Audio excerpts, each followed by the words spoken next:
The mountains of Colorado, 1858. A land haunted by ambition and wilderness. The Pikes Peak gold rush had drawn thousands, each dreaming of fortune, most finding only hardship. For Sarah Mitchell, 8 months pregnant and abandoned in a mountain. A pass as winter approached, the American dream had become a nightmare.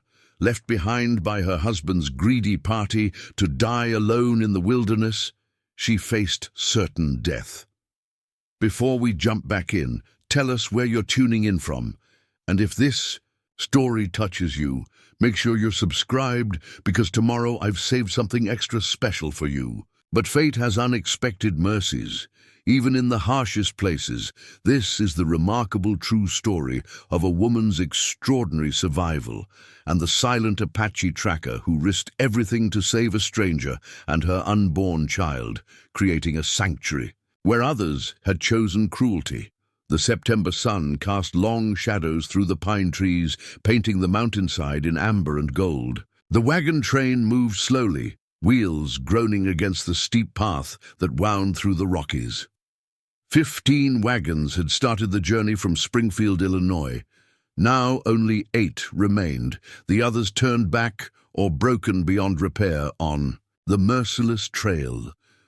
Sarah Mitchell sat at the back of the last wagon, one hand pressed against the swell of her belly, the other clutching the rough wooden planks beneath her. Each jolt sent pain through her exhausted body. 8 months pregnant, her face was pale beneath her sunbonnet, her blue eyes shadowed with fatigue. At 23, she had the weathered look of someone much older. The harsh trail aged everyone, but especially a woman carrying life within. The wagon belonged to her husband's business partners, the Caldwell brothers. Thomas, the elder, drove with stiff-backed determination, his brother Robert beside him, a rifle across his knees. Neither had spoken directly to Sarah since sunrise. Her husband, William, rode ahead with the scouting party. A bookkeeper by trade, he'd been transformed by gold fever into someone she barely recognized. A man who spoke endlessly of claims and riches, who studied maps late into the night by lantern light, who sold their modest home and shop for a chance at fortune. "It's getting steeper," Robert Caldwell called back without turning. "We're going to have to lighten the load again." Sarah tensed.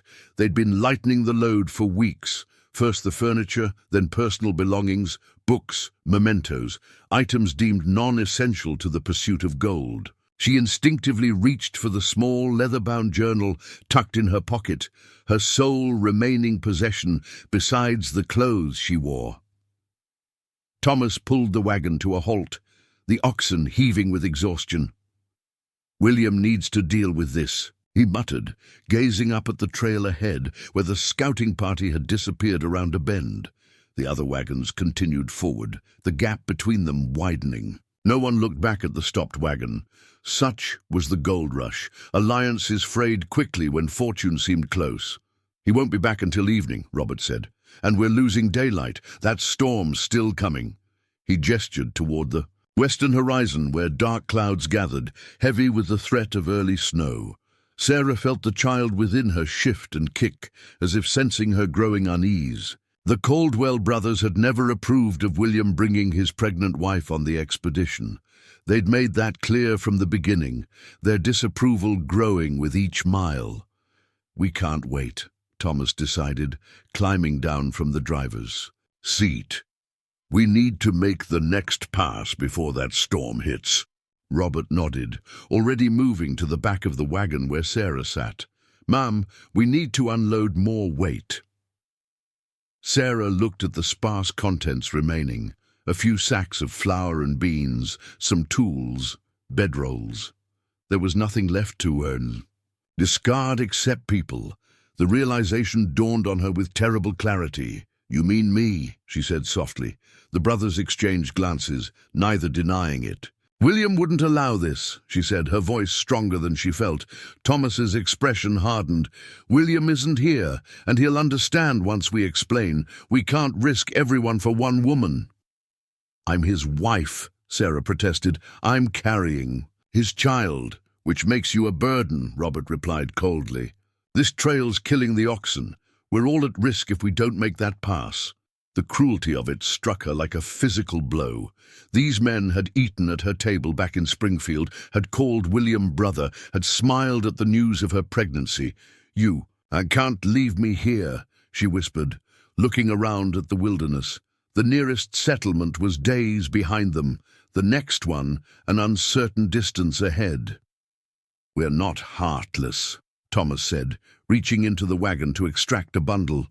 "We've made provisions." The provisions turned out to be meager: a small canvas tent, a blanket, some jerky and hardtack, a tin cup, a knife. Enough to mock the appearance of charity while ensuring her death would be slow rather than immediate. "William will come." "Back for you," Robert added, not meeting her eyes. "When we reach the camp, we'll send him with supplies." The lie hung in the air between them. The scouting party was already miles ahead. By the time William realized what had happened, returning would mean abandoning the gold claim they'd sacrificed everything to reach, and winter in the mountains wouldn't wait. "Please," Sarah said, one hand on her belly, "the baby could come any day." For a moment she thought she saw hesitation in Thomas's eyes. Then he looked away, toward the distant wagons disappearing around the bend. "The others are getting too far ahead," he said. "We need to move now." What followed seemed to happen in a dream. Sarah found herself standing on the trail, the small pile of provisions at her feet, as the wagon lurched forward. She didn't scream or beg. Some small part of her that remained intact, despite everything, refused to give them the satisfaction. Instead, she watched in silence as the wagon rounded the bend, dust settling in its wake. Then she was truly alone, the vast wilderness spreading in all directions, the gathering storm clouds darkening the western sky. Sarah stood motionless for several minutes, shock holding her in place. The child within her kicked again, harder, this time as if demanding action. The pain brought her back to herself, to the reality of her situation. She surveyed her surroundings with new clarity. The trail ran along a steep mountainside, trees crowding close, except where the path had been cleared. Below, the land fell away into a valley dense with pine forest. Above, rocky slopes climbed toward distant peaks. The September air was already sharp with the promise of winter. Surviving alone would have been nearly impossible for anyone. For a woman in her condition, it seemed entirely so. But Sarah Mitchell had not survived 8 months on the trail by being easily defeated. The journey had stripped away any delicacy that life in Springfield might have nurtured. She had buried friends along the way, had gone hungry more days than not, had learned to identify edible plants and set snares for small game. She gathered the supplies, pitching the small tent in a sheltered spot a little way from the trail. When William returned, he would need to see her. The work was exhausting, each movement an effort against her unwieldy body and growing fatigue. By the time the tent was secured, the first fat raindrops were already falling. Sarah crawled inside just as the storm broke in earnest. Rain hammered against the canvas, the threadbare tent already beginning to leak in several places. She placed the tin cup to catch one drip, using the blanket to shield herself from others. The temperature dropped rapidly as darkness fell. In the close confines of the damp tent, Sarah finally allowed herself to weep, not from fear or self-pity, but from a deep, burning anger. Anger at the Caldwell brothers for their betrayal. Anger at the other travelers who had looked away. Most of all, anger at William, who had dragged her into this wilderness chasing dreams of gold, who had ridden ahead, leaving her vulnerable. When the tears subsided, she took out her journal and wrote by the dim light filtering through the canvas. The simple act of recording what had happened helped restore her calm, her sense of self. When she finished writing, she made her first plan. At dawn, she would follow the trail forward. Moving was better than waiting for a rescue that might never come. The storm continued through the night, the temperature falling further. Sarah drifted in and out of troubled sleep, her body curled protectively around her unborn child. Dreams came, memories of the home she'd left behind, nightmares of endless trails leading nowhere. Several times she woke with a gasp, certain she'd heard footsteps outside the tent, only to recognize the sound of rain dripping from pine branches. Dawn brought a brief respite from the storm. Sarah emerged from the tent to find the world transformed. A thin layer of wet snow covered the ground, already melting where weak sunlight touched it. The air had the brittle quality that presaged true winter. She ate a small piece of jerky, rationing carefully, then dismantled the tent with numb fingers. Each movement was a struggle now, her pregnant body protesting, unusual pains coming and going in her lower back. Not labor yet, she thought, but a warning that her time was growing short. Sarah fashioned the tent canvas into a crude pack to carry her meager supplies, then began walking. The trail was treacherous, muddy from the rain, slick with melting snow. She moved slowly, one careful step at a time, using a fallen branch as a walking stick.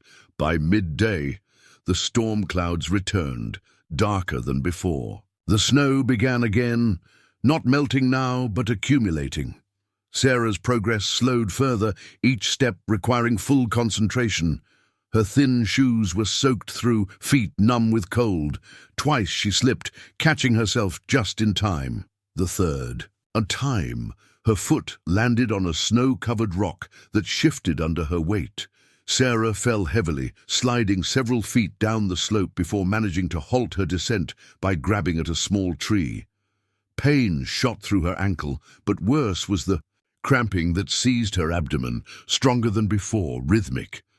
Preparing and narrating this story took us a lot of time, so if you are enjoying it, subscribe to our channel. It means a lot to us. Now back to the story. "Not now," she gasped, struggling to her knees. "Please, not now."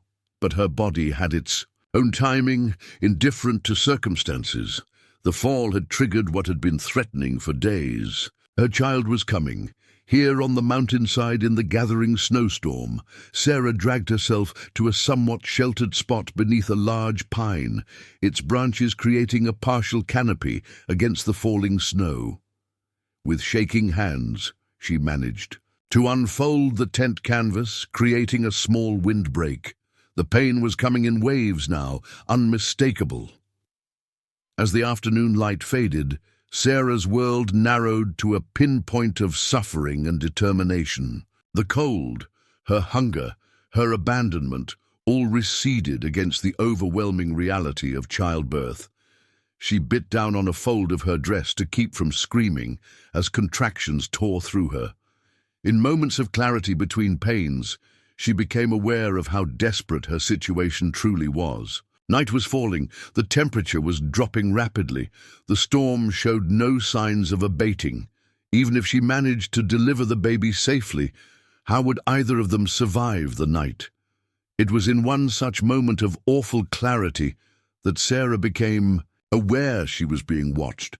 At first, she thought it was a hallucination born of pain and fear, a dark figure standing motionless among the trees, partially obscured by falling snow. She blinked, expecting it to vanish. Instead, it moved closer, revealing itself as a man. He was tall, dressed in a mixture of native clothing and what appeared to be repurposed American garments, buckskin leggings, a dark wool coat too large. In for his frame moccasins. His black hair was long, pulled back with a leather cord. His face was weathered, high-cheeked, eyes like dark flint, observing her with neither threat nor compassion, merely assessment. Sarah had heard stories of the Apache who still moved through these mountains, avoiding the gold seekers when possible, defending their territory when necessary. She had never seen one until now. Fear gave her new strength. She struggled to sit upright, one hand groping for the knife in her pack. The man made no move toward her, continuing his silent observation from several yards away. Another contraction seized her, stronger than any before. Sarah couldn't suppress a cry of pain. When the wave passed and she could focus again, the man had moved closer, just beyond arm's reach. His expression remained unreadable, but something in his posture had changed slightly. "Please," Sarah said, unsure if he understood English, unsure what she was even asking for. "My baby is coming." The man tilted his head slightly, eyes moving to her swollen belly, then back to her face. He spoke a single word in what she assumed was Apache. When she didn't respond, he tried again in heavily accented English. "You, alone." Sarah nodded, tears mixing with snowflakes on her cheeks. "They left me. The wagons. My husband." She couldn't finish. The man's expression darkened momentarily, something like disgust flickering across his features. He looked up at the sky, then back at the trail, assessing. "Storm bad," he said.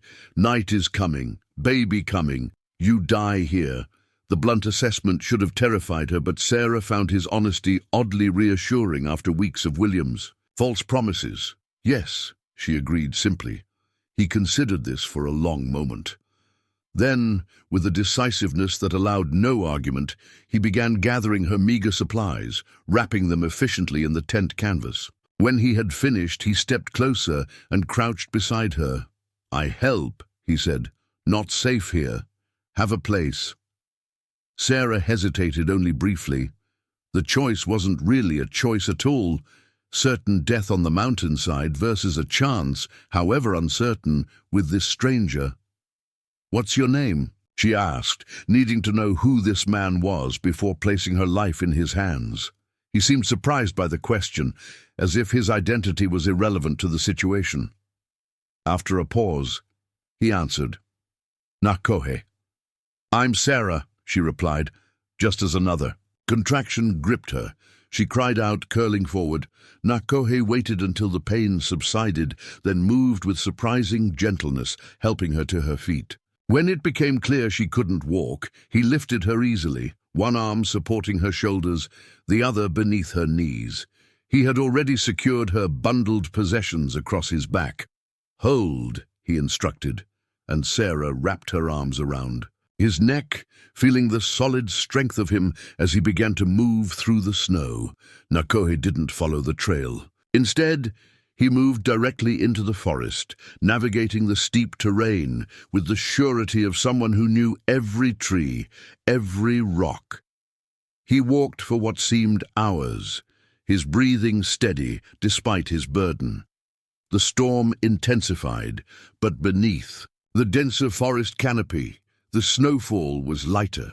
Sarah drifted in and out of awareness, the contractions coming faster now. She pressed her face against Nakohe's shoulder to muffle her cries, unwilling to show weakness to this stoic stranger who had appeared like something from a fever dream.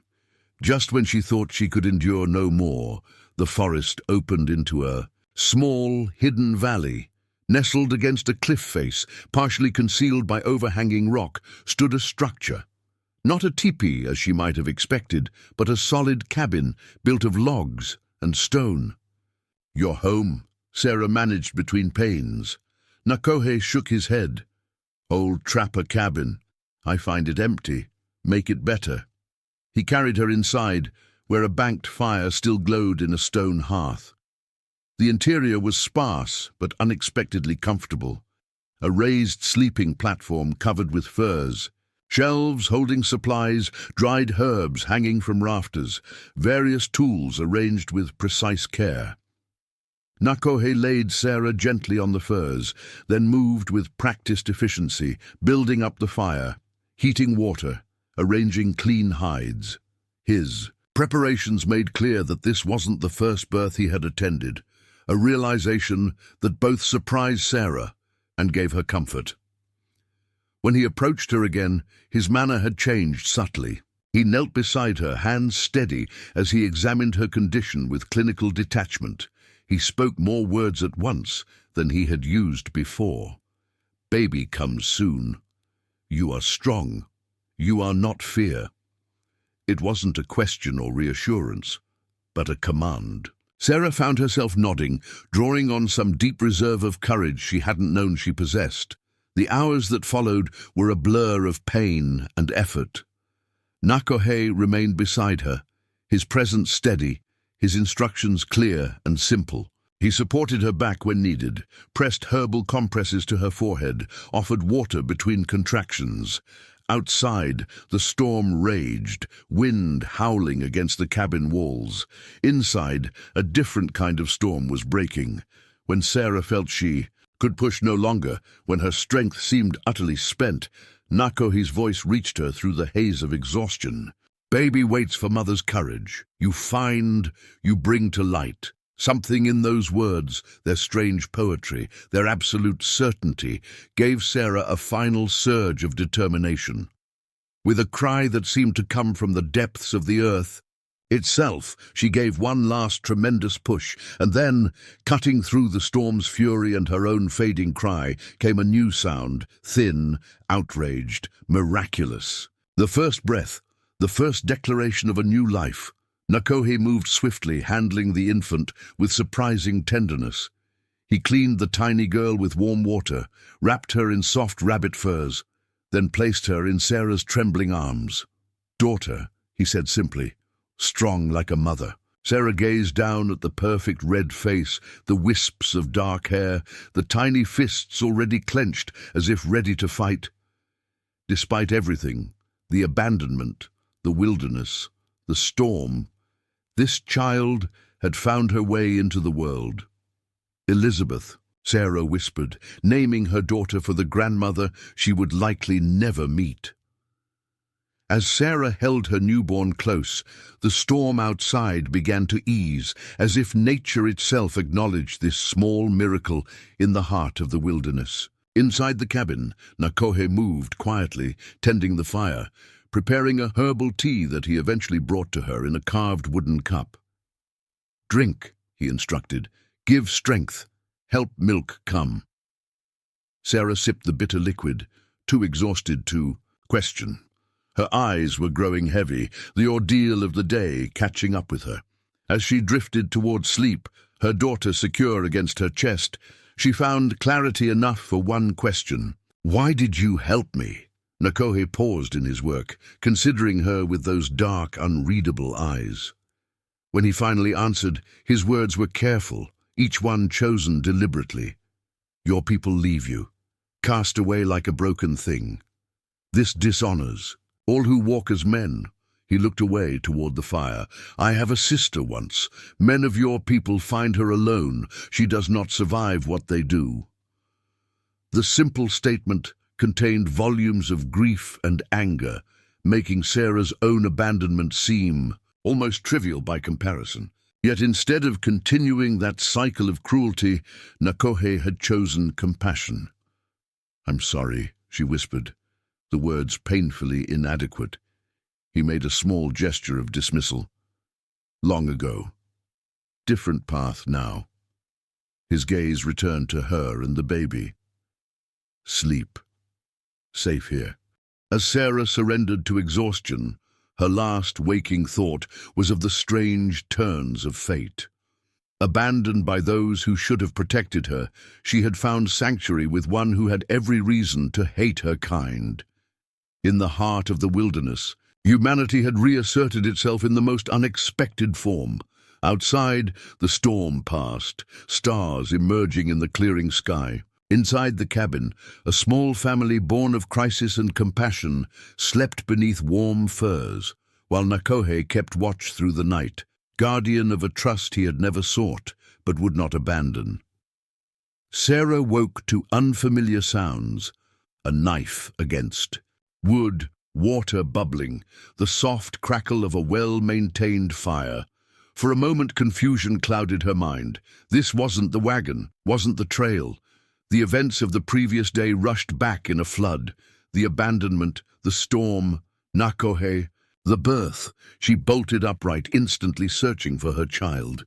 Elizabeth lay beside her in a small nest of furs, sleeping peacefully, her tiny face relaxed. Relief washed over Sarah, followed immediately by the awareness of her body's condition, sore, depleted, but remarkably functional, given what she'd endured. Across the cabin, Nakohe sat by the fire, carving something from a piece of pine. He glanced up, noting her consciousness with a slight nod, then returned to his work. The silence between them wasn't uncomfortable but expectant, as if waiting for her to find her bearings in this new reality. Sarah carefully shifted to a sitting position, adjusting the furs around herself and the baby. Sunlight filtered through the cabin's single window, revealing details she'd been too exhausted to notice the night before. The cabin was larger than it had first appeared, roughly 20 feet square. The log walls were chinked with a mixture of clay and moss, keeping out the wind. The floor was packed earth-covered partially with woven reed mats. Everything was arranged with meticulous care, tools hanging from pegs, supplies stored on sturdy shelves, nothing wasted or out of place. "How long did I sleep?" she asked, her voice rough from disuse. "Sunrise, set, rise again," Nakohe answered. Without looking up from his carving, "Baby wake twice, eat well." Sarah was startled. "I slept through my daughter's crying." Now he did look up, a hint of amusement in his eyes. "I wake you, you feed, you not remember." She had no memory of this, which both alarmed and impressed her. She must have been functioning in some half-conscious state, responding to her child's needs even in profound exhaustion. "Thank you," she said, the words feeling wholly inadequate for what this stranger had done for them. Nakohe acknowledged her gratitude with a slight inclination of his head, then rose fluidly and brought her a wooden bowl containing some kind of stew, rich with the scent of herbs and game meat. "Eat," he said. "Make milk strong." As Sarah ate, she watched Nakohe return to his carving. His hands were fascinating, powerful yet precise, moving with the confidence of someone who had survived by his own skill for many years. The silence stretched between them, not uncomfortable, but Sarah felt a growing need to understand her situation more clearly. "Will you take us to the nearest settlement when I'm stronger?" she asked finally. Nakohe's hands stilled. He looked up with an expression that wasn't quite pity, but something adjacent to it. "No settlement close," he said. 5 days' walk, good weather. Pass closed now. Snow come early this year."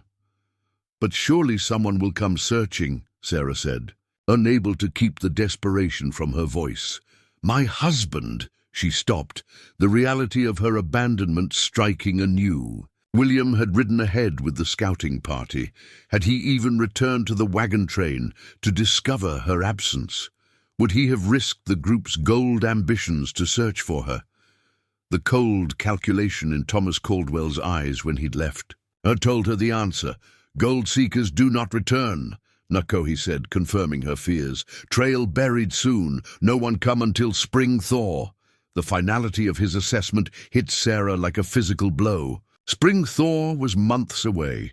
The mountain pass would be impassable until then. She and Elizabeth were truly cut off from the world she had known. "We'll die here," she whispered. Nakohe shook his head. "Not die if you learn a new way." He gestured. "Around the cabin. Shelter good, food if you hunt smart, wood for fire, water is clean, need more, but I have enough." "You mean?" Sarah struggled to articulate the startling understanding. "You'll let us stay? Through winter?"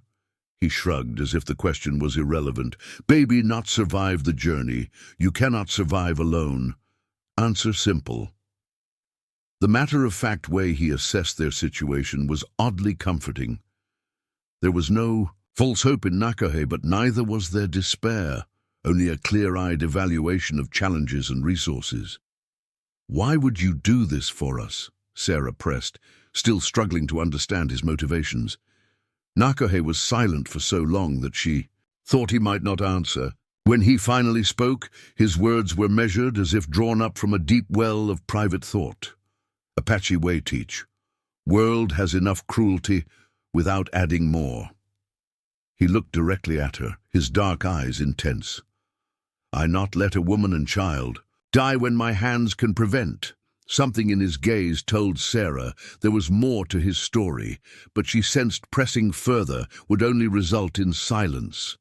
Instead, she nodded, accepting his answer and the implicit arrangement it contained. They would winter here under his protection and guidance. "I won't be a burden," she said firmly. "When I'm stronger, I'll work. I can cook, sew, preserve food. I'm a quick learner." A ghost of a smile touched Nakohe's lips. "Already see you. Strong, not worry about the burden." The conversation was interrupted by Elizabeth's waking cry. Sarah gathered her daughter close, marveling again at the tiny perfection of her, the shell-like ears, the miniature fingernails, the fierce, determined wail. As she fed her child, Nakohe discreetly busied himself at the far side of the cabin, allowing her privacy. The day passed in a gentle rhythm, unlike anything Sarah had experienced on the trail. Nakohe left briefly to check his traps, returning with 2 rabbits. He showed her how he prepared them, wasting nothing, the meat for food, the bones for tools, the fur for warmth. He worked methodically, occasionally explaining a technique or identifying a useful part in his sparse English. Sarah observed carefully, mentally cataloguing everything. If they were to survive until spring, she would need to become an active participant in their subsistence, not merely a recipient of Nakohe's charity. It was difficult to accept that this was her life now, so far removed from what she had planned when leaving Springfield. Yet there was an unexpected simplicity to it that calmed her troubled spirit. That evening, as Nakohe prepared a tea from pine needles, "Good for healing," he explained. "Much medicine in the forest." Sarah found herself watching him with growing curiosity. He was a contradiction, a man of few words yet eloquent gestures, physically intimidating yet gentle with her child. A member of a tribe her husband's group had feared, yet her only protector in this wilderness. "Where did you learn English?" she asked, breaking another comfortable silence. Nakohe added more water to the pine needle infusion before answering. "Army fought 2 winters, taught scout trails." "You worked for the army?" Sarah couldn't keep the surprise from her voice. His expression darkened slightly. "Young, then. Think white man's world have place for an Apache who help." The bitterness in his tone spoke volumes about how that belief had been rewarded. "What happened?" she asked softly. "Gold found, treaties broken, land taken." He handed her the tea, his face once again composed. "Old story, told many times." Sarah accepted both the tea and the clear indication that the subject was closed. She sipped the astringent liquid, surprised by its pleasant resinous flavor. As she did, she noticed something outside the window, fat snowflakes drifting down, illuminated by the last rays of setting sun. "Snow again," she observed. Nakohe nodded. "First big storm coming, many days." "Good, we have meat cured, wood stacked." The calm preparation evident in everything around her, from the well-stocked shelves to the neat pile of firewood, stood in stark contrast to the frantic, often disorganized push she had experienced with the wagon train. The gold seekers had been constantly rushing, constantly anxious, constantly counting supplies that dwindled too quickly. Here, there was purpose without panic. "You've planned for this," she realized aloud. "Winter comes every year," he replied simply, not a surprise for those who watch. That night, as the wind picked up outside, howling around the cabin's sturdy walls, Sarah lay awake beside her sleeping daughter. The events of the past days swirled in her mind, the betrayal by people she had trusted, the birth in desperate circumstances, the unexpected sanctuary with a man who by all accounts should have been a stranger at best, an enemy at worst. She thought of William, wondering if he had looked for her at all, or if gold fever had consumed whatever love he once held for her. She thought of the Caldwell brothers, calculating the value of human life against the promise of wealth. She thought of the hopes she'd carried across the plains and mountains, now transformed into something entirely different, not dreams of prosperity, but simple survival.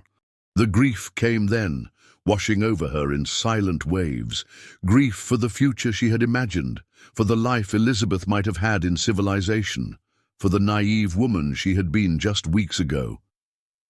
She wept quietly, tears soaking into the fur beneath her cheek. From across the cabin, Nakohe's voice came softly through the darkness. "Cry good, release the spirit's pain. Tomorrow, cry done, work begin." His unexpected acknowledgement of her grief, neither dismissive nor indulgent, somehow made it easier to bear. Sarah wiped her eyes, composing herself. "Thank you," she whispered back, "for everything." His only response was a soft sound that might have been acknowledgement, might have been simply the settling of the fire. Either way, Sarah felt her tension ease, sleep finally claiming her as the storm gathered strength outside. The blizzard lasted 5 days, snow piled against the cabin walls, reaching halfway up the single window. Inside, life took on a new rhythm, dictated by necessity rather than the clock or calendar. Sarah's strength returned gradually, her body healing from the birth, with Nakohe's herbal remedies aiding the process. True to his word, he began teaching her as soon as she was able, how to maintain the fire at optimal heat, how to prepare the various dried foods stored for winter, how to care for her child in these primitive conditions. Sarah proved an apt pupil, her natural intelligence combining with the practical skills she had developed on the frontier. The isolation should have been terrifying, but instead Sarah found it strangely freeing. The confined space of the cabin became not a prison but a world unto itself, one with clear purposes and immediate rewards for effort. Feed the fire, the cabin stays warm. Prepare food properly, hunger is satisfied. Care for Elizabeth diligently. She thrives despite the circumstances. Nakohe remained something of an enigma, revealing himself in small moments rather than conversation. He crafted a cradle board for Elizabeth, decorating it with intricate symbols he didn't explain. He showed unexpected patience when teaching Sarah, never expressing frustration when she failed to grasp a concept immediately. At night, he often sang softly in Apache, the melodic sounds seeming to soothe Elizabeth when she was fretful. On the 6th day, the storm finally broke, leaving a transformed landscape outside. The valley was blanketed in snow several feet deep, the trees festooned with white, the sky a piercing blue that hurt the eyes. Nakohe ventured out to check his traps and survey the condition of the pass. He returned at dusk, his expression confirming what Sarah already suspected. "Pass completely closed," he reported. "No way through until spring is warm." Though she had expected this news, hearing it confirmed still sent a shiver of apprehension through her. They were truly cut off now, dependent entirely on their own resources until the thaw. "Do we have enough supplies?" she asked. Nakohe nodded. "If careful. Need fresh meat when possible. Dried food alone make body weak." He stamped snow from his moccasins. "Tomorrow show you snowshoes. Important skill." The prospect of venturing outside the cabin's safety made Sarah both nervous and eager. As much as the small space had become a haven, she felt the need for fresh air, for a horizon wider than log walls. The following day brought her first lesson in moving through deep snow. Nakohe had fashioned snowshoes from bent wood and rawhide. Larger ones for himself, smaller ones better suited to Sarah's frame.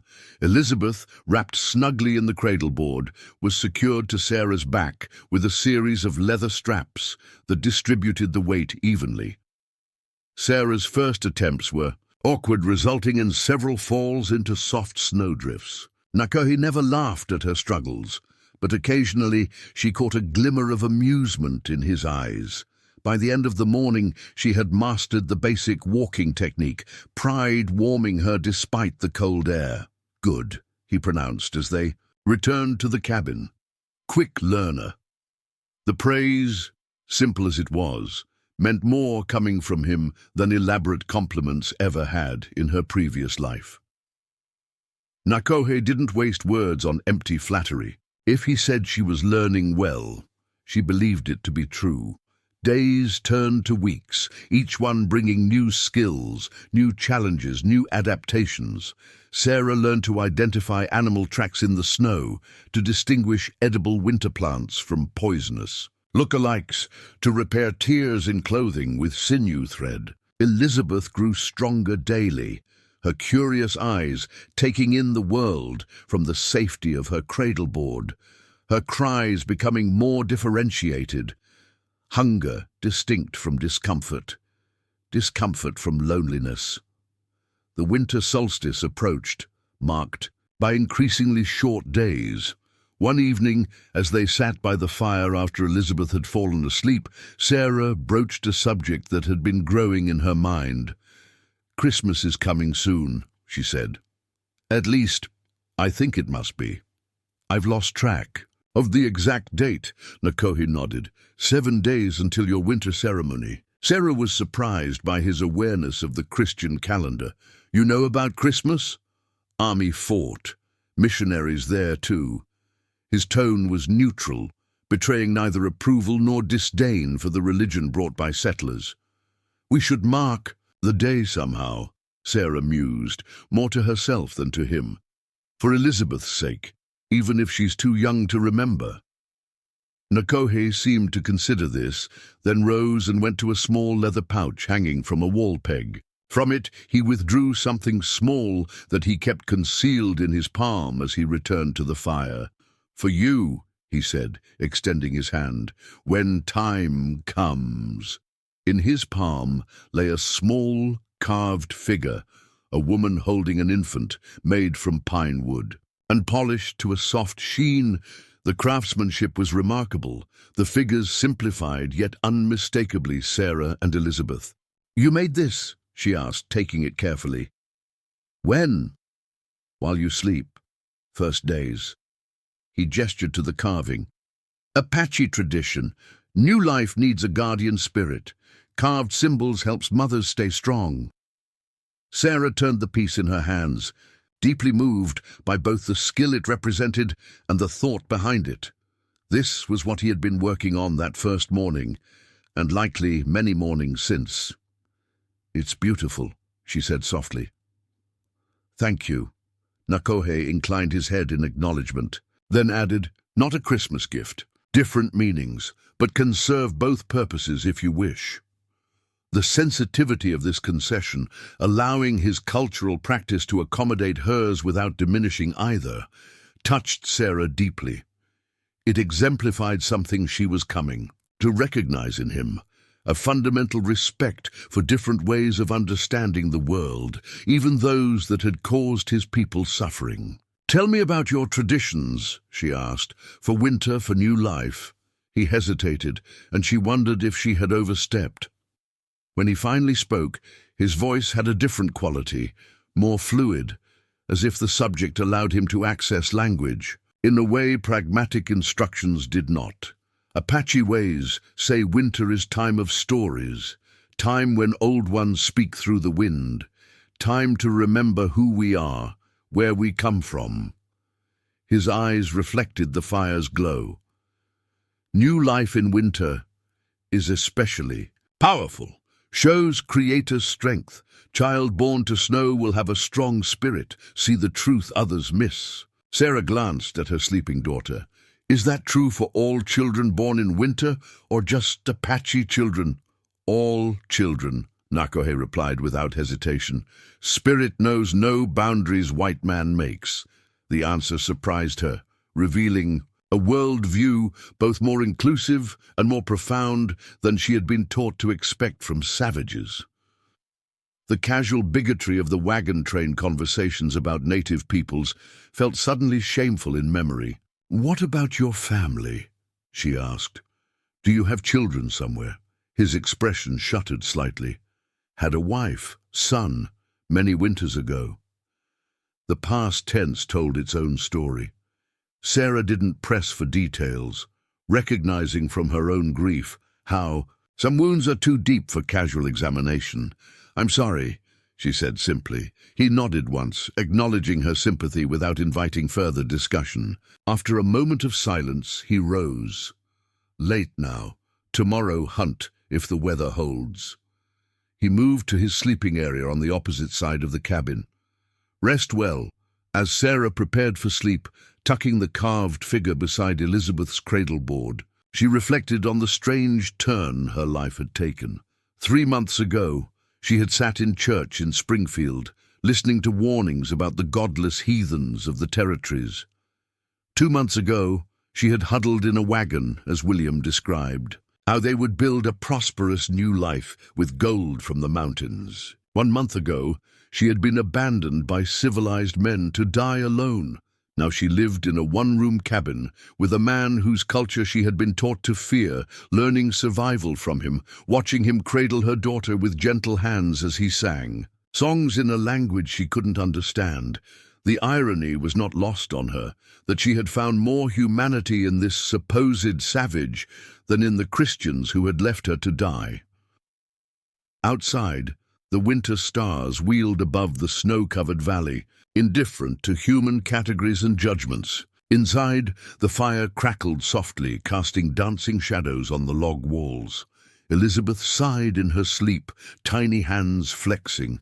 Across the cabin, Nakohe's breathing deepened into the rhythm of rest.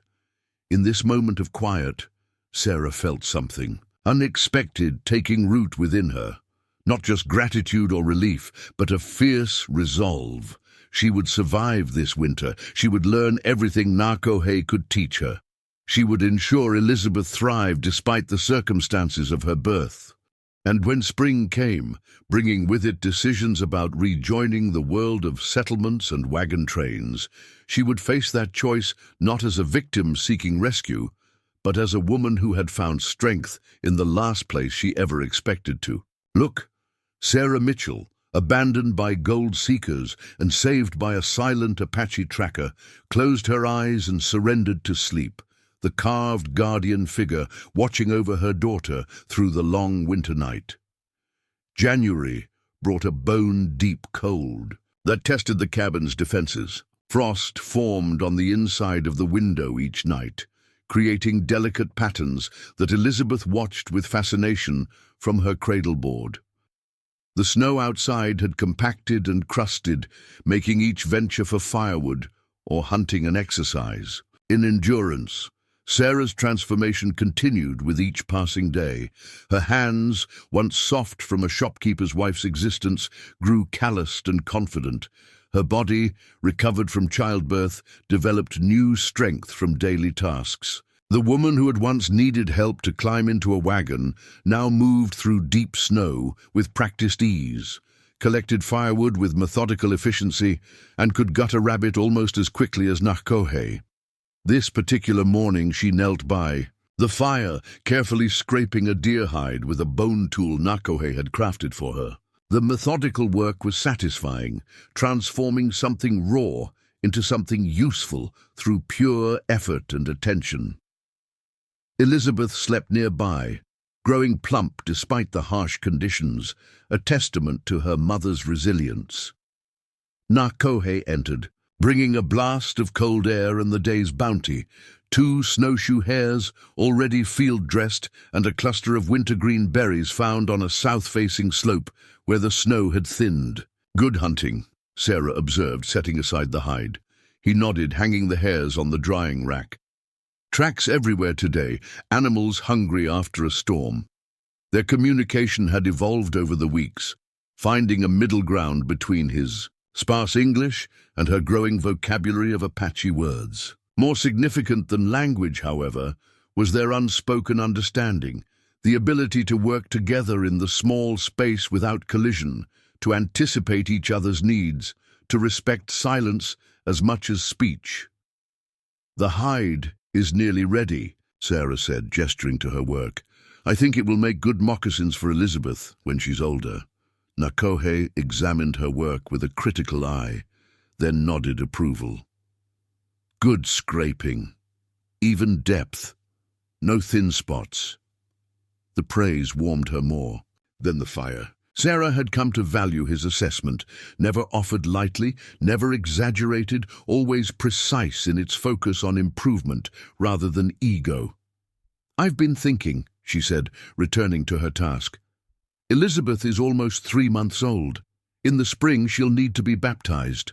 She hadn't spoken much about religion during their time together.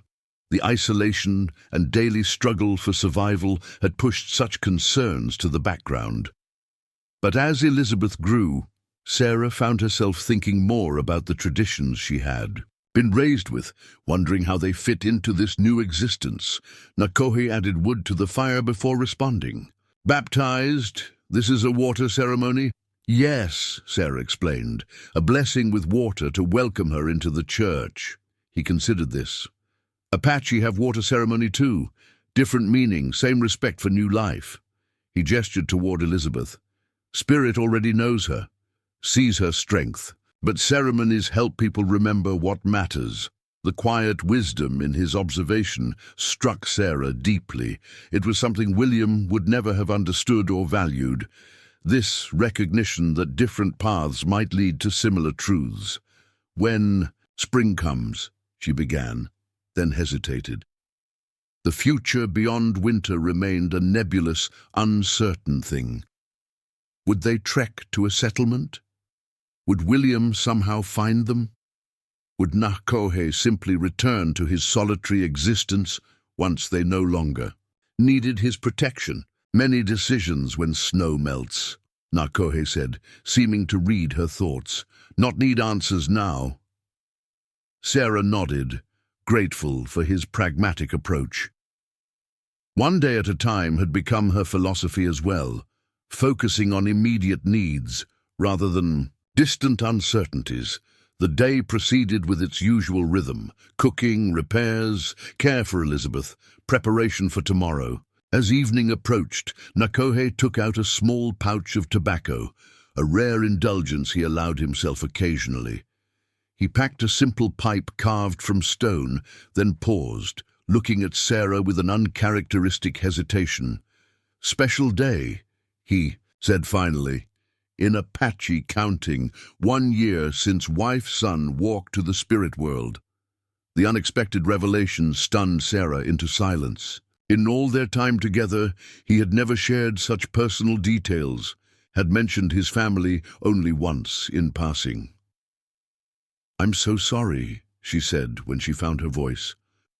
"Was it sickness?" Nakohe's face remained composed, but something darkened in his eyes. "Army soldiers, new commander at fort, not honor agreements, say Apache steal cattle." "Not true." His hands tightened around the pipe. "Village punished. Many die." The stark simplicity of his account made it all the more devastating. Sarah tried to imagine the scale of such loss and found she could not. "You survived," she said softly. "Was hunting, returned to ashes." He lit the pipe with a twig from the fire, the tobacco glowing red. "Not survive, just not die." The distinction pierced Sarah's heart. She understood it in a way she wouldn't have before her own losses, the difference between physical continuation and true living. "What were their names?" she asked, instinctively knowing that speaking the names of the dead was an act of honoring. Nakohe looked at her sharply, surprised by the question.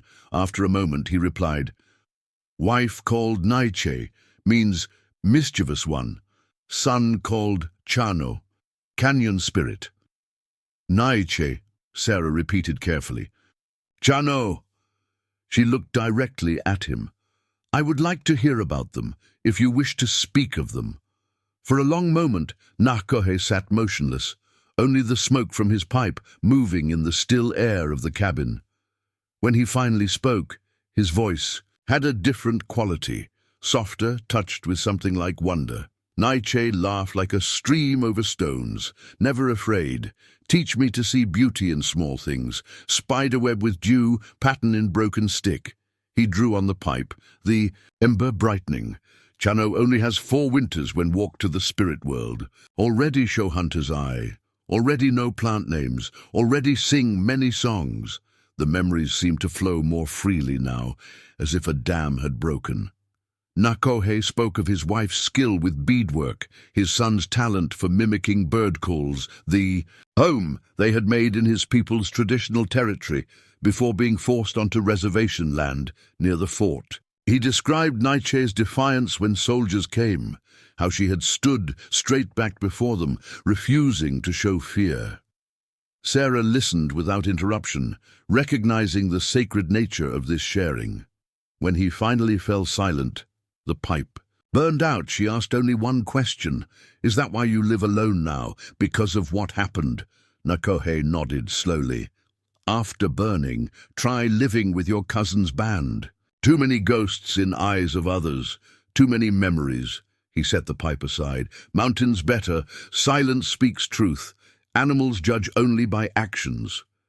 "Until I arrived," Sarah observed. A ghost of a smile touched his lips.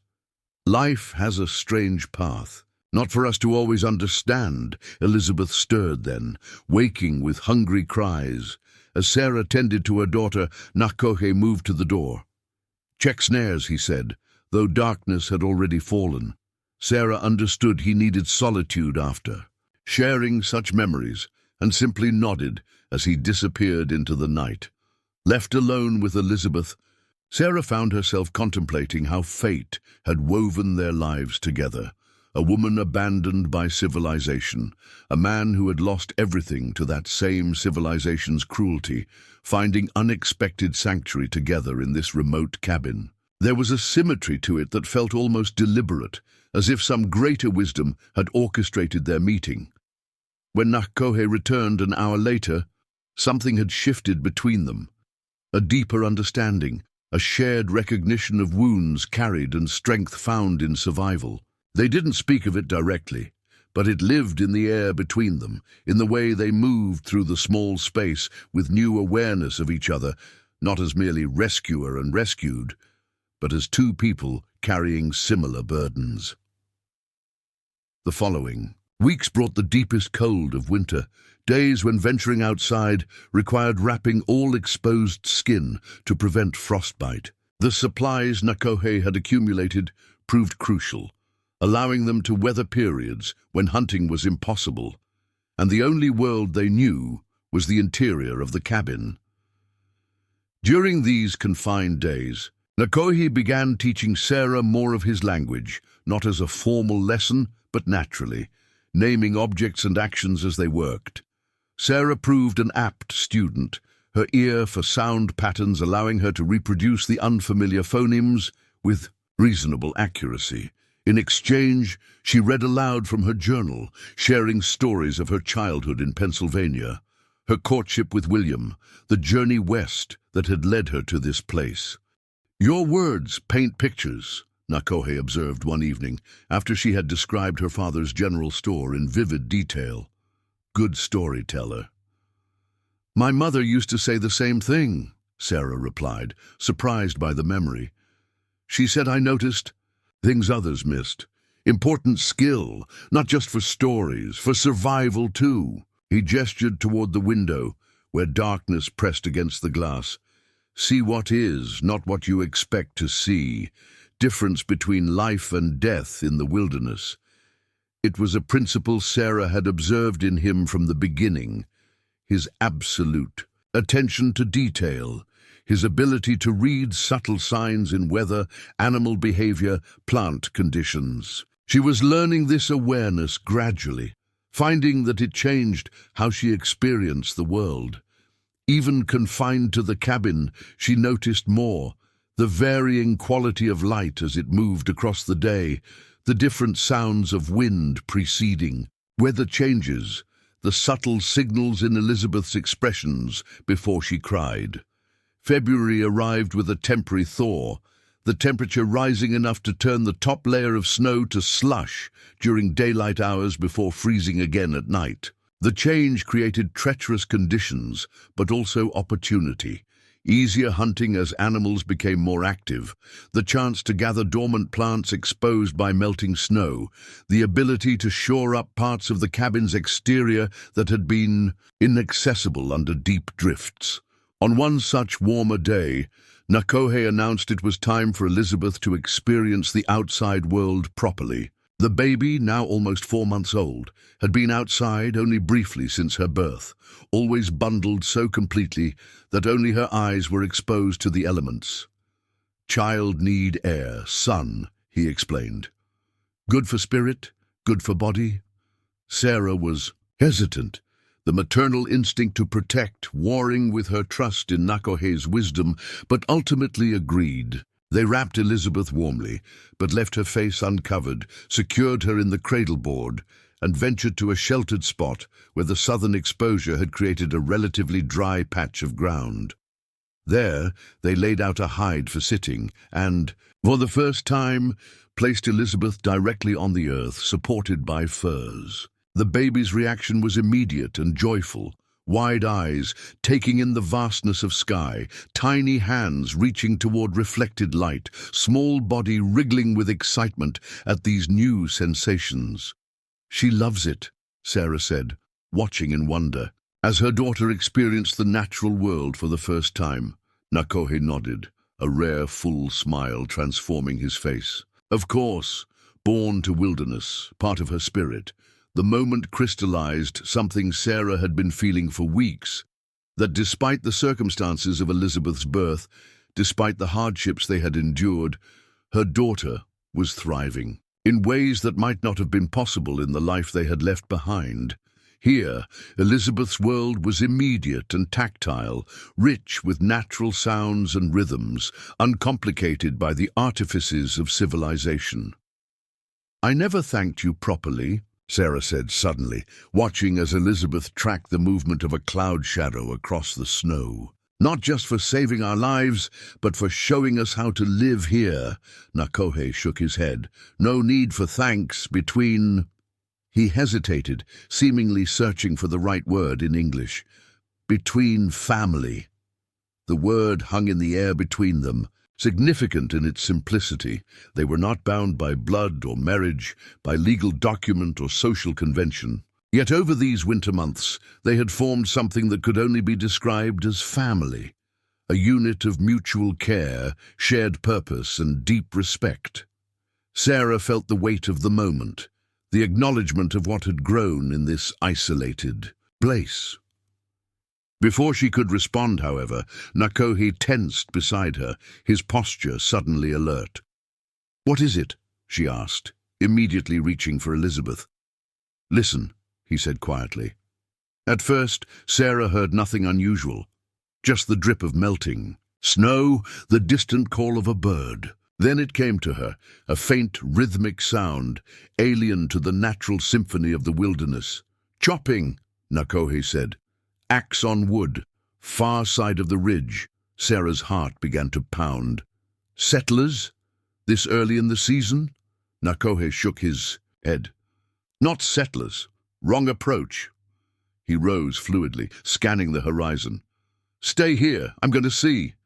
"No," Sarah said firmly, gathering Elizabeth into her arms. "If it's dangerous, we stay together." He looked as if he might argue, then nodded once. "Follow exactly. Step where I step." Complete silence. They moved through the forest with painstaking care, Nakohe choosing a path that utilized natural cover. Dips in the terrain, dense stands of pine rock formations. Sarah followed precisely, her movements now practiced enough to maintain both silence and balance while carrying Elizabeth, who sensed the tension and remained unusually quiet. After nearly half an hour of cautious progress, they reached a vantage point on a small rise that overlooked a narrow valley. There, partially concealed among trees, stood a crude camp. 3 canvas tents, a fire pit, and a wagon with a broken wheel. 5 men moved about the site, 2 working on repairing the wheel, 1 chopping firewood, 2 sorting through supplies. "Prospectors," Nakohe said, his voice barely audible. "Early scouts for spring rush." Sarah studied the men from their hidden position, trying to determine if any were familiar. The distance was too great to be certain, but something about their movements, their arrangement, tickled at her memory. "The Caldwell brothers," she whispered suddenly. I think it's them, the men who abandoned me, and that man by the fire, that could be William. Nakohe's expression hardened. Your husband? Sarah nodded, a confusing whirl of emotions rising within her. Anger, fear, a strange sense of vindication at having survived despite their cruelty. Most surprising was the absence of joy or relief at potentially seeing William again. Instead, she felt only a cold assessment of what his presence might mean for her and Elizabeth. They're prospecting, she realized aloud. They must have wintered somewhere nearby and are getting an early start before the main rush. Dangerous, Nakohe observed. Still too early. Pass could close again with one storm. They watched in silence for several more minutes, taking in the details of the camp, the substantial supplies, the good quality tools, the repeating rifles propped against a tent. They did well for themselves, Sarah said bitterly, while leaving me to die. Nakohe turned to her, his dark eyes serious. What do you want now? The question caught her off guard. What do you mean? Your husband there, men who know you, could go to them. His face revealed nothing of his own preference, offering her a choice without influence. Sarah looked back at the camp, at the men who represented her former life, a life of subordination to William's dreams, of polite submission to men like the Caldwells, of navigating a society that valued women primarily as extensions of their husbands. She looked down at Elizabeth, peaceful in her arms, then at Nakohe, patient beside her.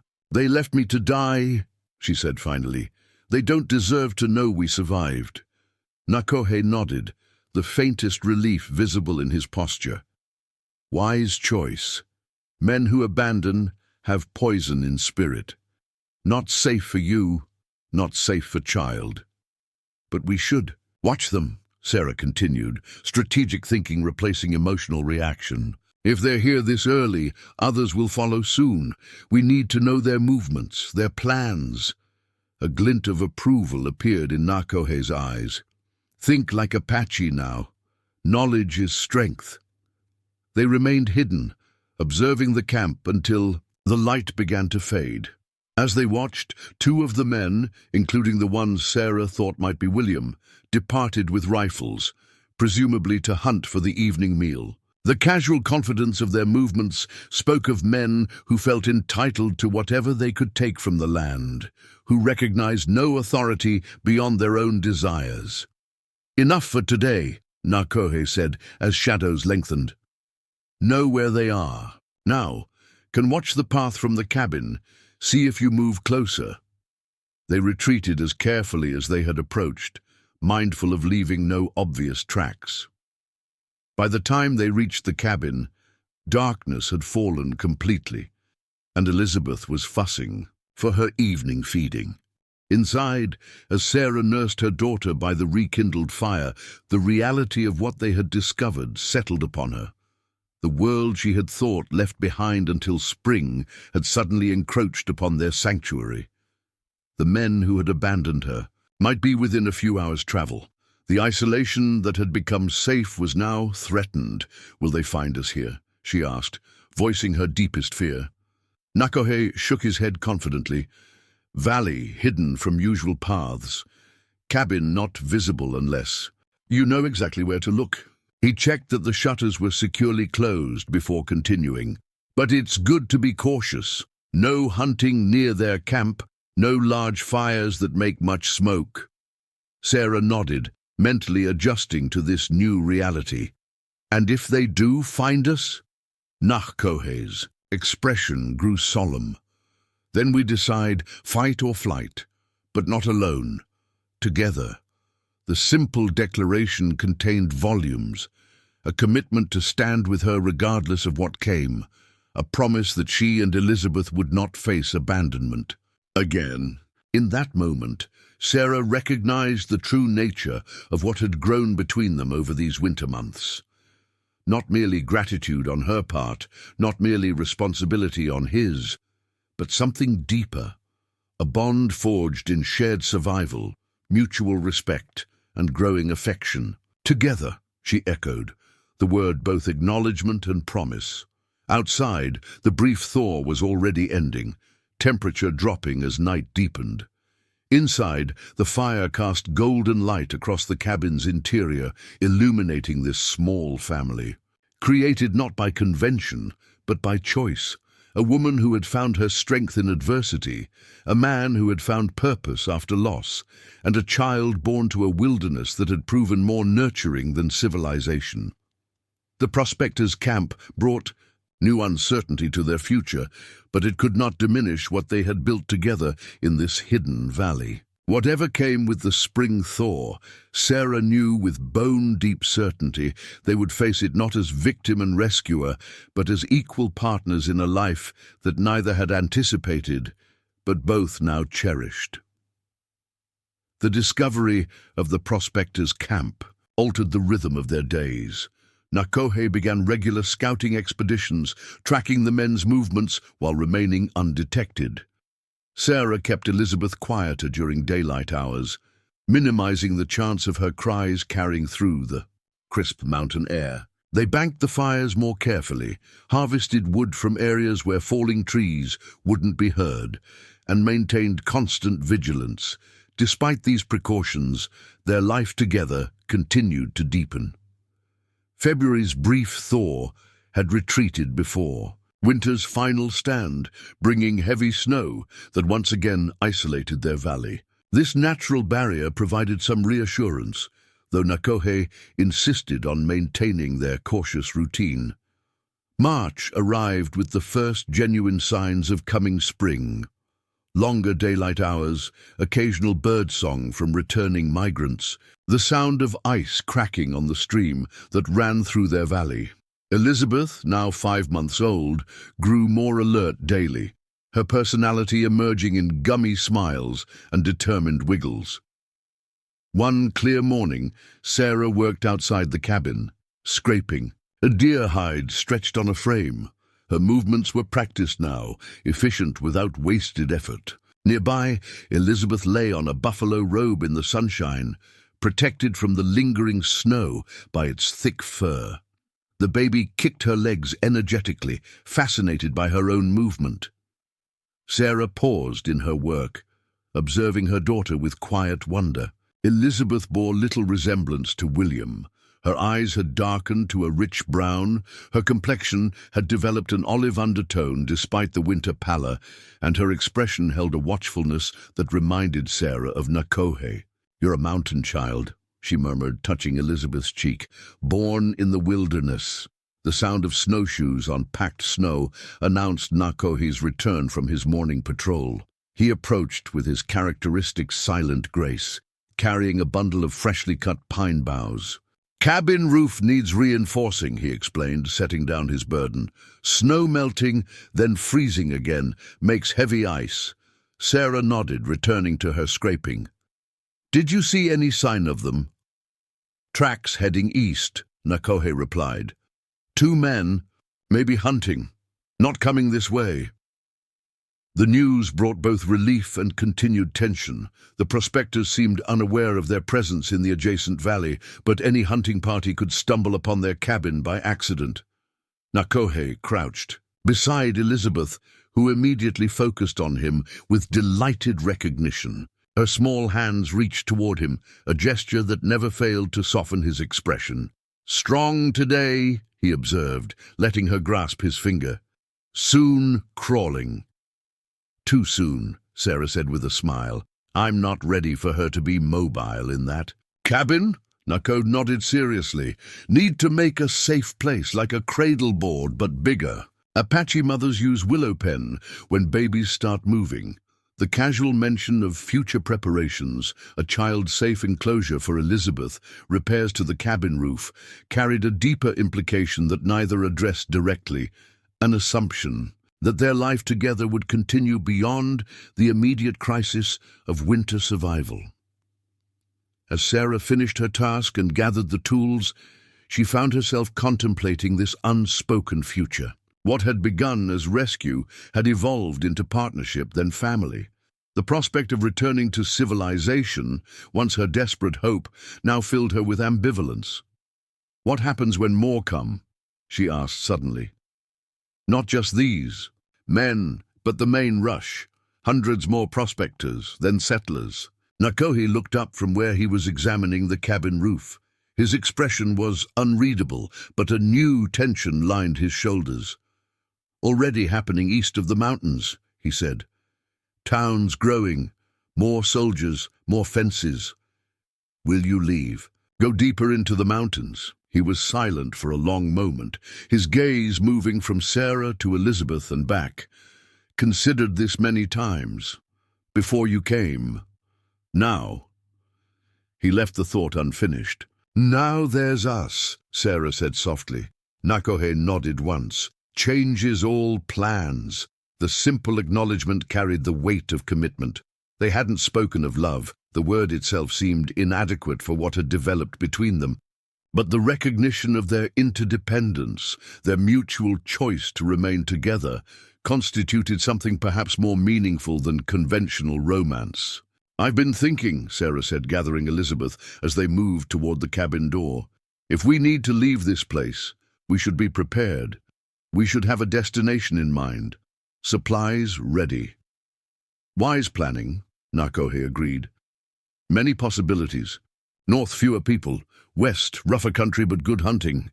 Inside the cabin, he spread a rough map he had drawn on a piece of hide, showing the surrounding mountains, valleys, and waterways. As they discussed potential routes and locations, Sarah marveled at how naturally they worked together now, her practical organization complementing his wilderness knowledge, their communication fluid and efficient.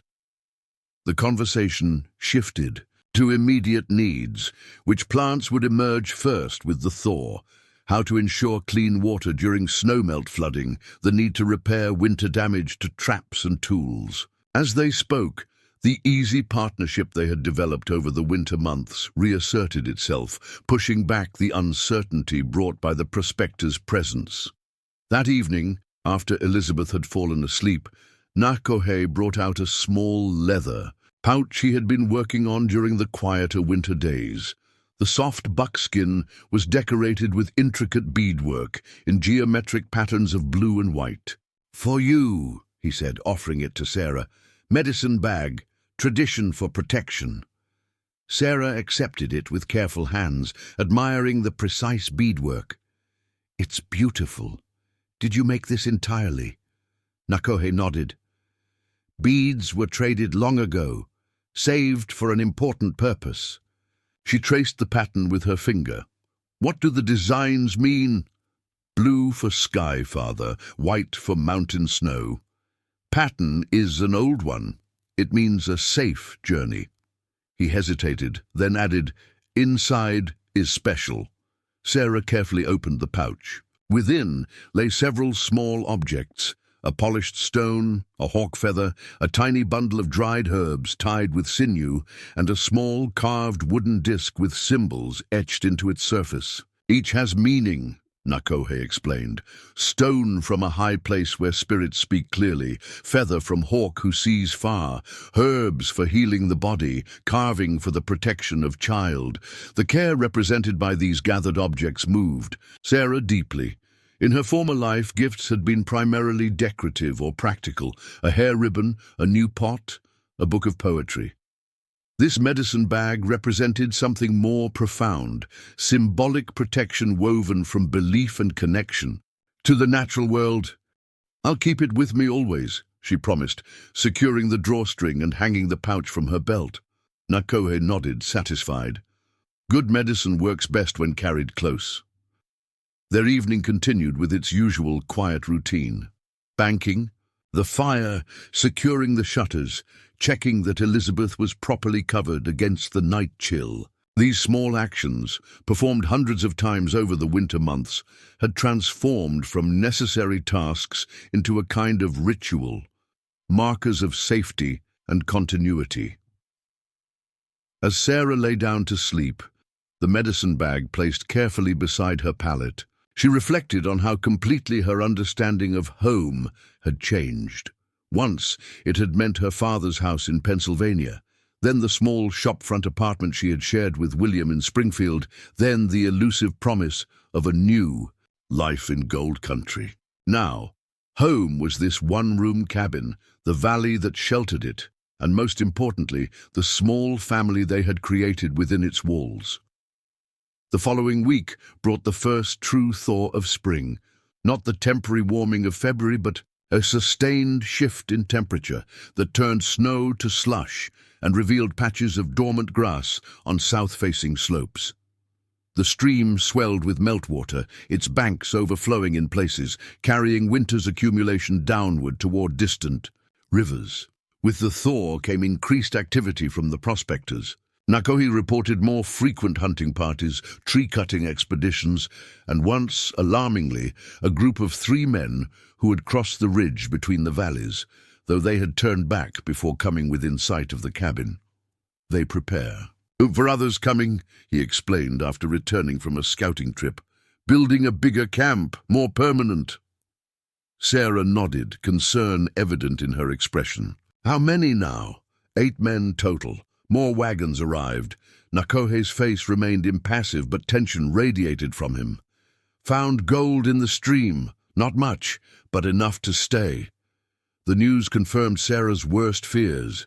As long as the prospectors found even minimal success, more would follow. Their peaceful valley might soon be surrounded by claim seekers, the isolation that had protected them giving way to the chaos of another gold rush. That night, they discussed contingency plans in low voices, Elizabeth sleeping nearby. They identified 3 possible retreat routes, each leading to more remote areas deeper in the mountains. They inventoried their supplies, determining what could be carried quickly if necessary. They established signals and meeting points in case they were separated. The planning was practical, even comforting in its thoroughness, but beneath it ran an undercurrent of grief. For the sanctuary they might lose, for the life they had built together, for the peace that had allowed Sarah to heal and Elizabeth to thrive. "I won't lose another home," Sarah said finally, her voice quiet but determined, not without a fight. Nakohe studied her, noting the transformation from the desperate pregnant woman he had found in the snow to this fierce, capable mother. "Sometimes fighting means leaving," he said gently. "Sometimes it means staying hidden. Sometimes it means standing ground. Wisdom knows which is the right time for each." Sarah nodded, acknowledging the truth in his words. "And what does wisdom tell you now?" "That we watch, we prepare, we decide when the moment comes." He reached across the small space between them, taking her hand in his, a rare initiation of physical contact. Together. The touch was both reassurance and promise, his calloused palm warm against hers. Sarah interlaced her fingers with his, the simple contact grounding her against uncertainty. "Together," she echoed. The moment lingered, intimate and significant. Then Elizabeth stirred, breaking the spell. They moved apart naturally, returning to practical tasks, but something had shifted, an acknowledgement of what had been growing between them for months. Spring's advance accelerated in the following days. Snowbanks retreated to shady hollows, exposing the dormant earth beneath. The first green shoots appeared in protected areas, wild onions, early wildflowers, fresh grass. Birds returned in greater numbers, their morning chorus growing more complex daily. Nakohe taught Sarah to identify the edible early plants, showing her which roots could be harvested before leaves appeared, which bark could be stripped for medicinal teas. They worked side by side, replenishing supplies depleted during winter, preparing for the abundant growth to come. Elizabeth thrived in the milder weather, spending more time outdoors on her buffalo robe, watching clouds move across the expanding patches of blue sky. Her attempts at mobility grew more determined, rolling from back to stomach, pushing up on her arms, rocking on hands and knees with focused concentration. Strong will, Nakohe observed one afternoon as he worked on repairing a damaged trap. while Sarah sorted through winter garments, setting aside those that needed mending. "Spirit knows what it wants," Sarah smiled, watching her daughter's determined efforts. "She's stubborn, like her mother, my own mother, would say." "Good quality for survival," he replied. "Stubborn means not giving up when the path is difficult." The day observation was typical of Nakohe, finding virtue in traits that settled society might consider flaws, particularly in women. Throughout their months together, he had consistently valued Sarah's strength, intelligence, and determination, never suggesting she should be less than she was. Their conversation was interrupted by a sharp bird call, 3 rapid notes followed by silence. Nakohe immediately tensed, setting aside his work. "Stay here," he said, rising fluidly. "Keep Elizabeth quiet." The bird call came again, not a natural sound, but a signal they had established. One of the perimeter warnings Nakohe had created during the winter had been triggered. Someone was approaching the valley. Sarah gathered Elizabeth quickly, moving to the shadowed interior of the cabin where she would be invisible from outside. Her heart pounded, but her movements remained controlled, efficient. Months of preparation had instilled habits of caution and readiness. Nakohe disappeared silently into the forest, moving toward the source of the warning.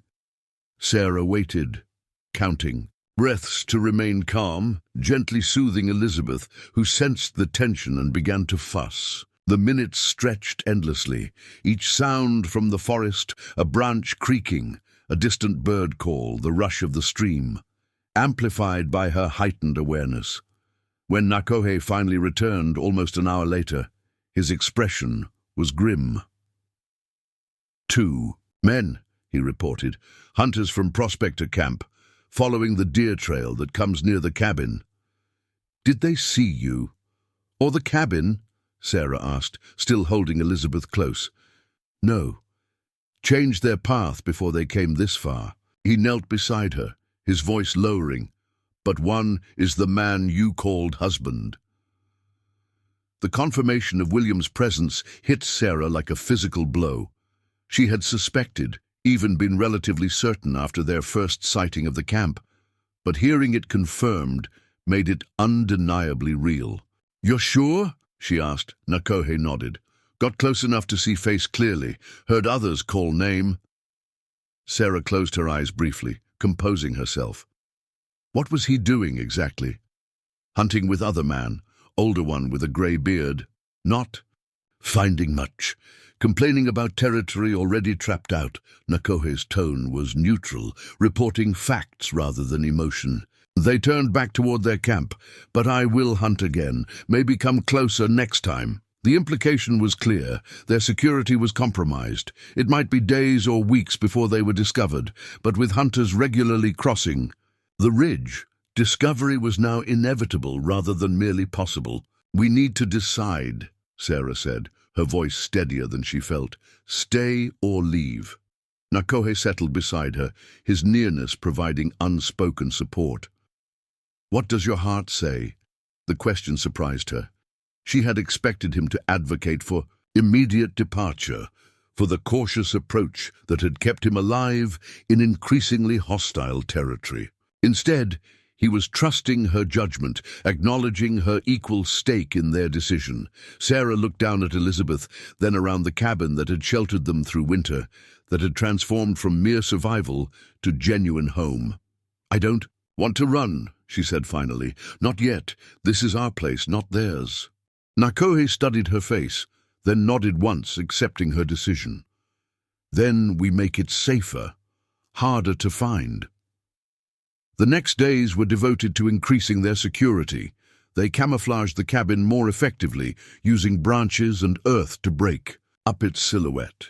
They created a hidden storage cache for their most essential supplies, buried beneath a boulder a quarter-mile from the cabin. They established multiple escape routes, each marked with subtle signs only they would recognize.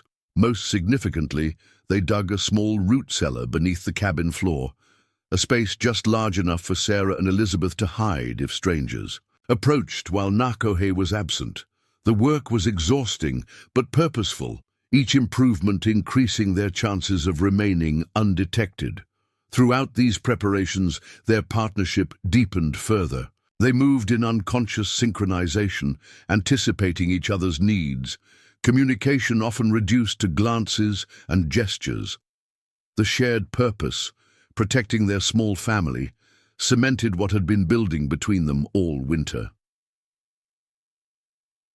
On the evening after they completed the root cellar, as they sat by the fire, sharing a meal of fresh rabbit stew enriched with early spring greens, Nakohe broke their comfortable silence with an unexpected question.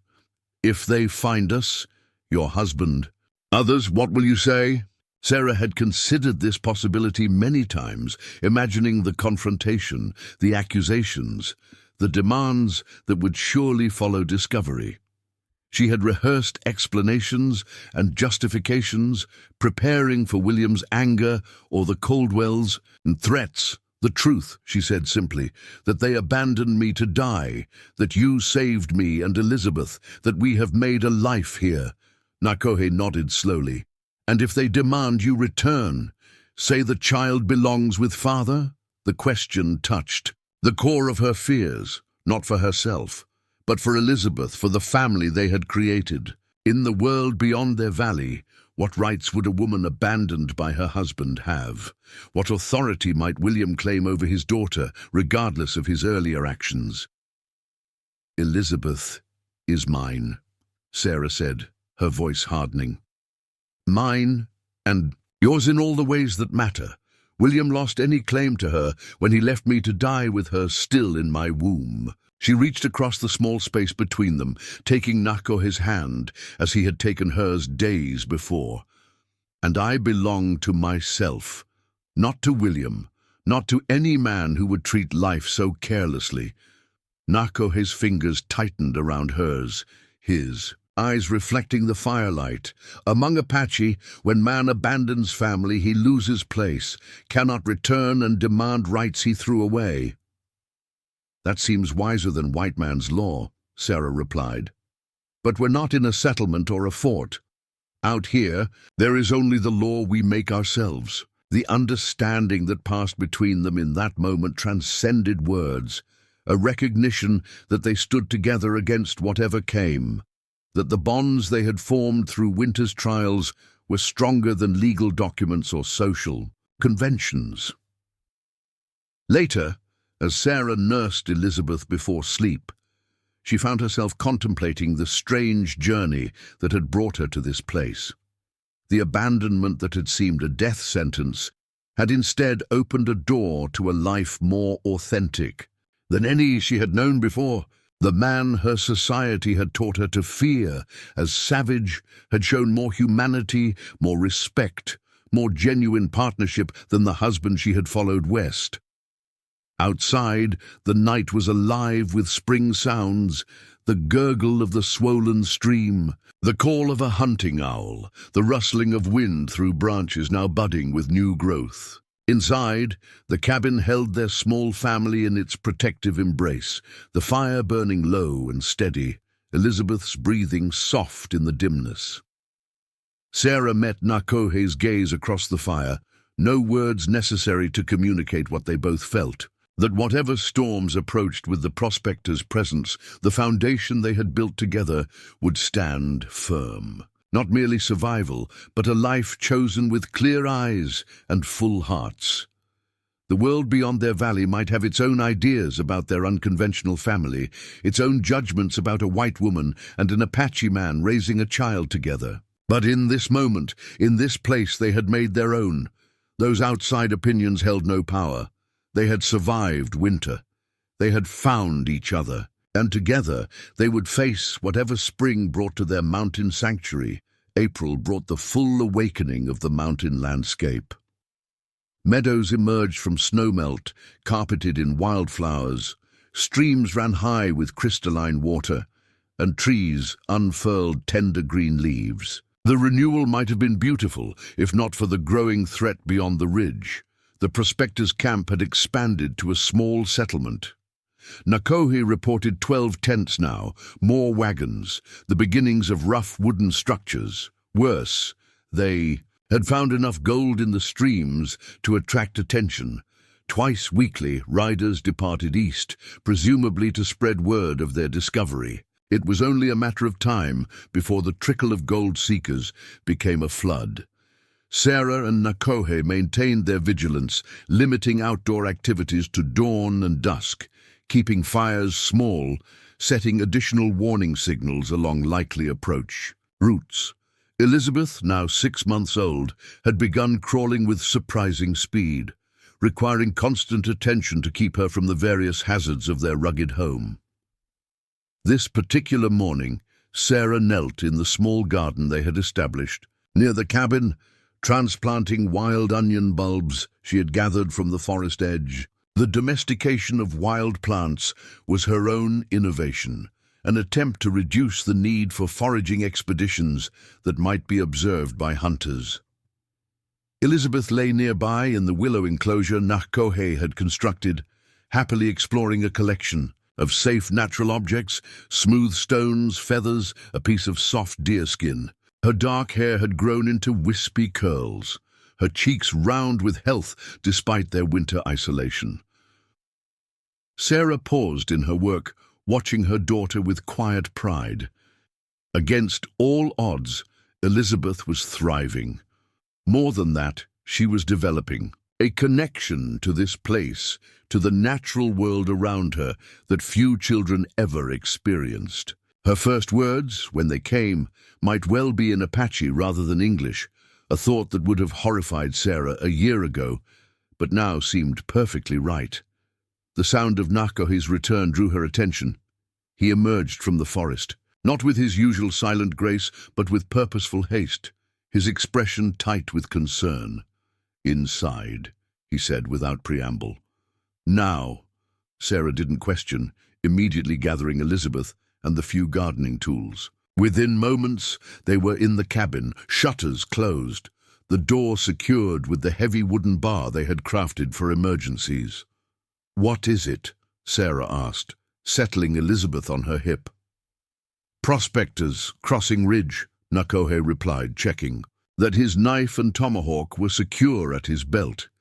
"5 men, armed, following the game trail that leads here."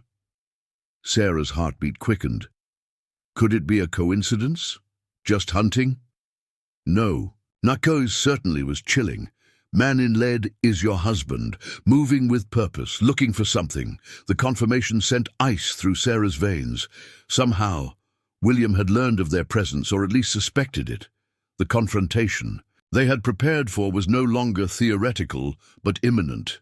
"How long?" she asked, her mind racing through their practiced contingency plans. "Less than an hour if keep same pace." Nakohe moved to the rear of the cabin, lifting the trapdoor that concealed their root cellar. "You and Elizabeth hide. I lead away from the cabin." Sarah shook her head firmly. "No, we decided together, remember. I won't cower in a hole while you face them alone." Nakohe's expression softened slightly despite the urgency. "Brave heart, but the child needs protection.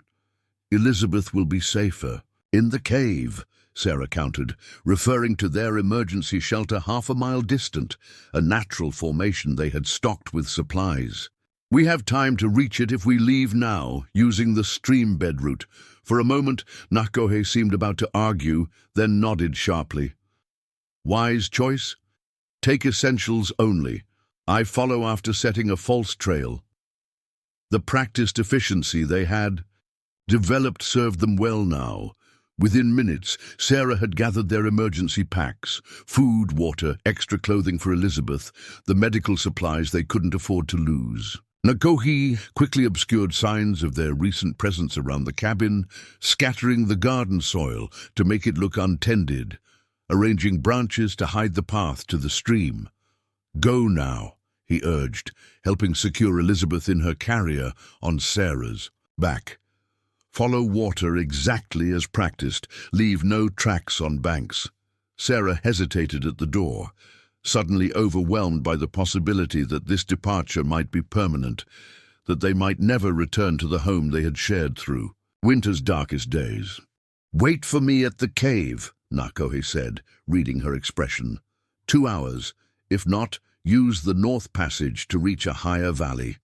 Sarah nodded, forcing practicality to overcome emotion. She touched his arm briefly, a gesture that had come to convey everything words could not. Then she was gone, moving swiftly through the underbrush toward the stream, Elizabeth secured against her back. The water route was their most secure escape path. Walking directly in the shallow edges of the stream left no tracks for even skilled trackers to follow. Sarah moved carefully but quickly, stepping on stones where possible, keeping to the water otherwise. Elizabeth, accustomed to being carried, remained mercifully quiet, lulled by the rhythm of movement and the gurgling water. Journey took nearly 40 minutes of careful progress. The cave entrance, concealed behind a stand of young aspen trees, was invisible until one stood directly before it. Sarah slipped inside, immediately feeling the temperature drop in the shadowed interior. The space was not large but sufficient. Perhaps 15 feet deep and 8 feet wide at its widest point. The ceiling just high enough for her to stand upright. Their preparations were evident in the carefully arranged supplies, a small store of dried meat and fruit, water in wooden canteens, extra blankets, a tinderbox with kindling. Sarah settled, Elizabeth, on a prepared bed of soft furs, then positioned herself near the entrance where she could observe the approach without being seen.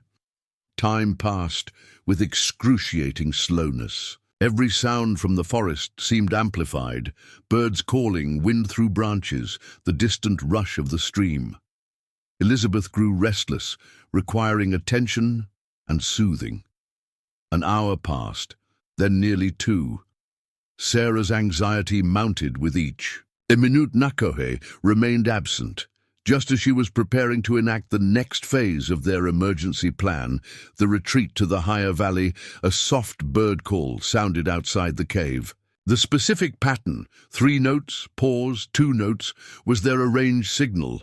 Nakohe had returned. He slipped into the cave moments later, moving with the controlled haste of someone with urgent news. They found a cabin, he reported, without preamble. Searching inside now, Sarah's heart sank. Did they see you? No, set a false trail first, then circled back to watch. He settled beside her at the cave entrance, his breathing only slightly elevated despite what must have been a rapid journey. 5 men.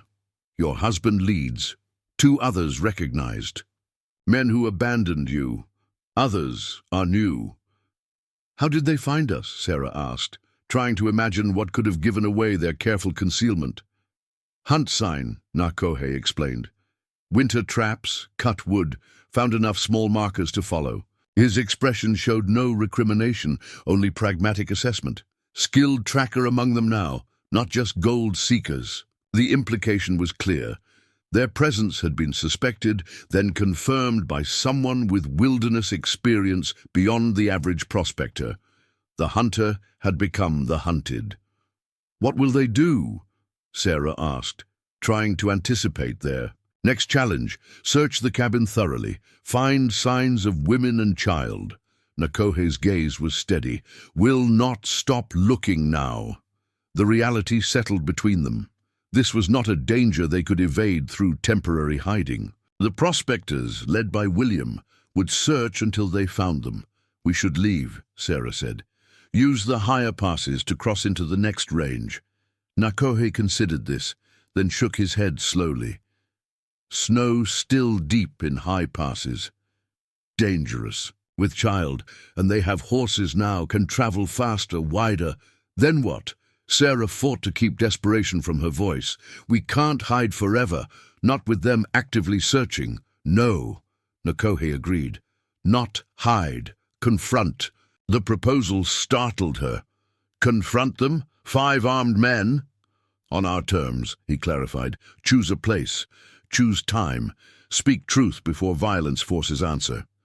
Sarah considered this, recognizing the wisdom in controlling the circumstances of their inevitable meeting, rather than being discovered at a disadvantage. Still, The thought of facing William, of seeing the men who had abandoned her to die, sent cold fear through her veins.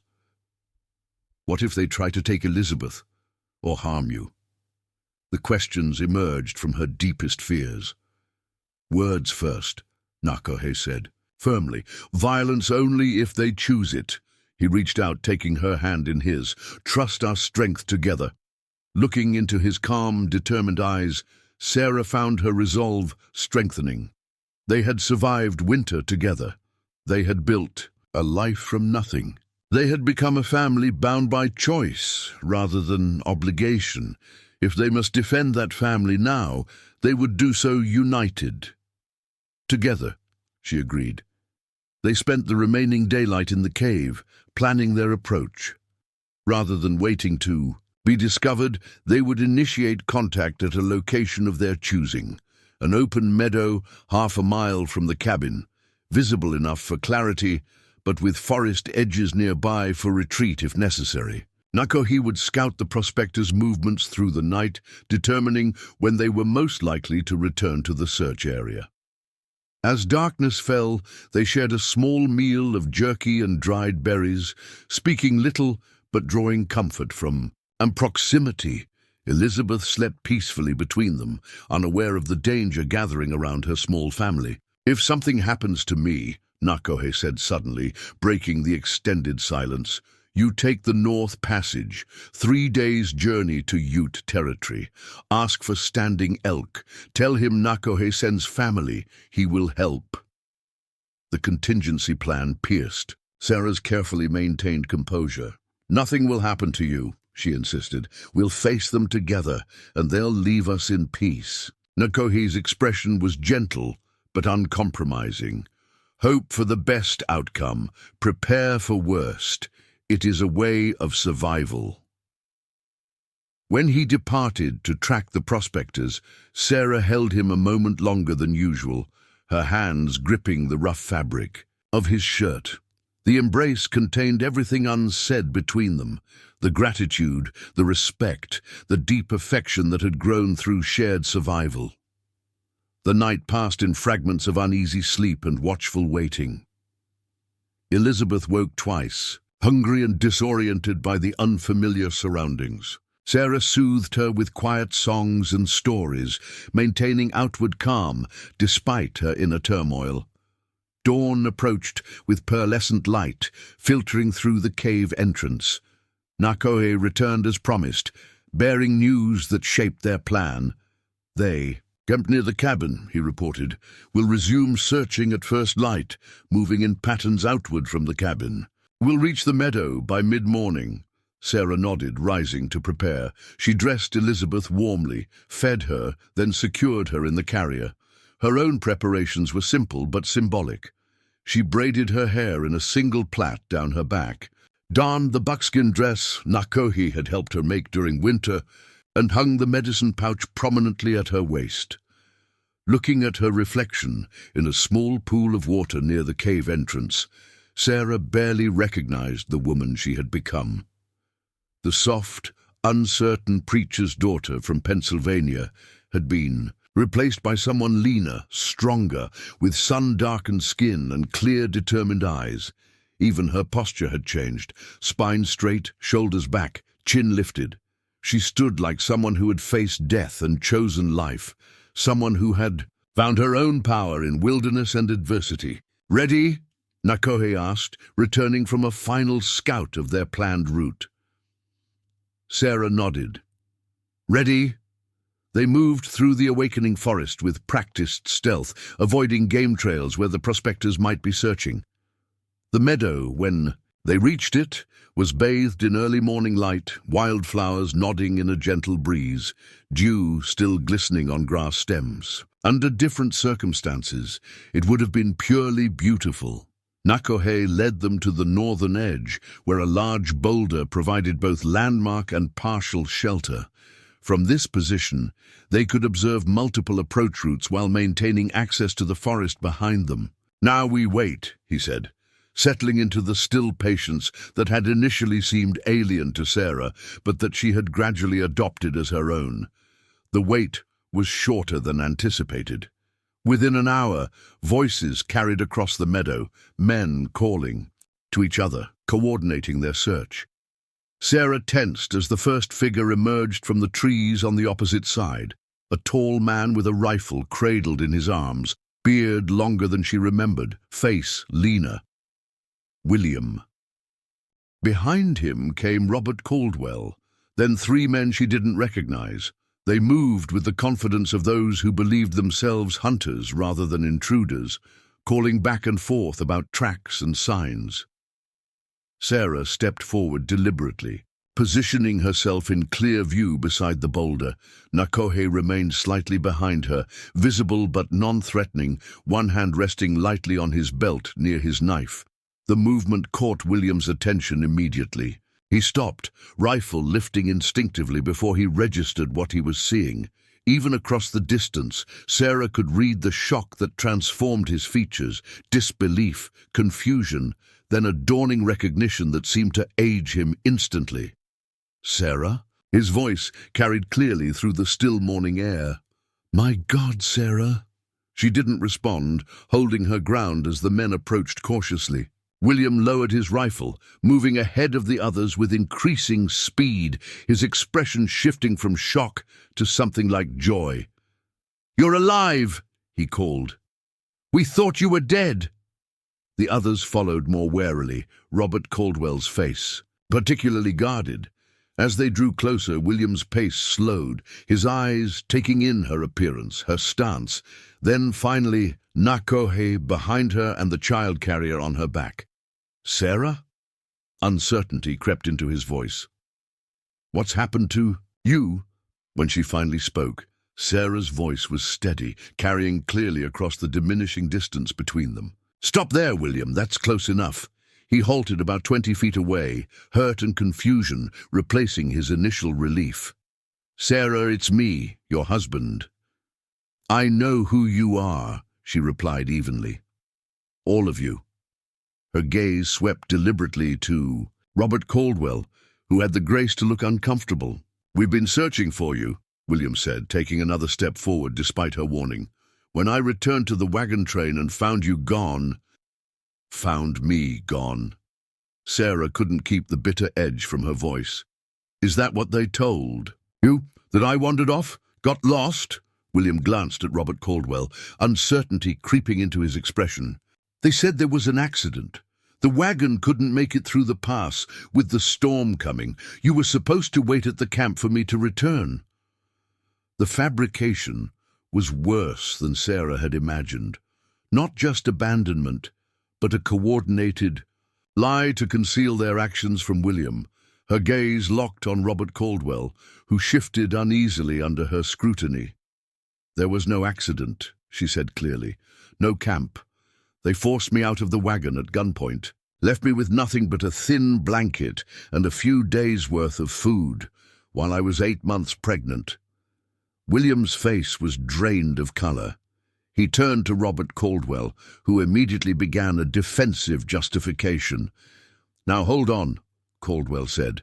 "That's not how it happened. We were all going to die if we didn't lighten the load. We did what we had to do.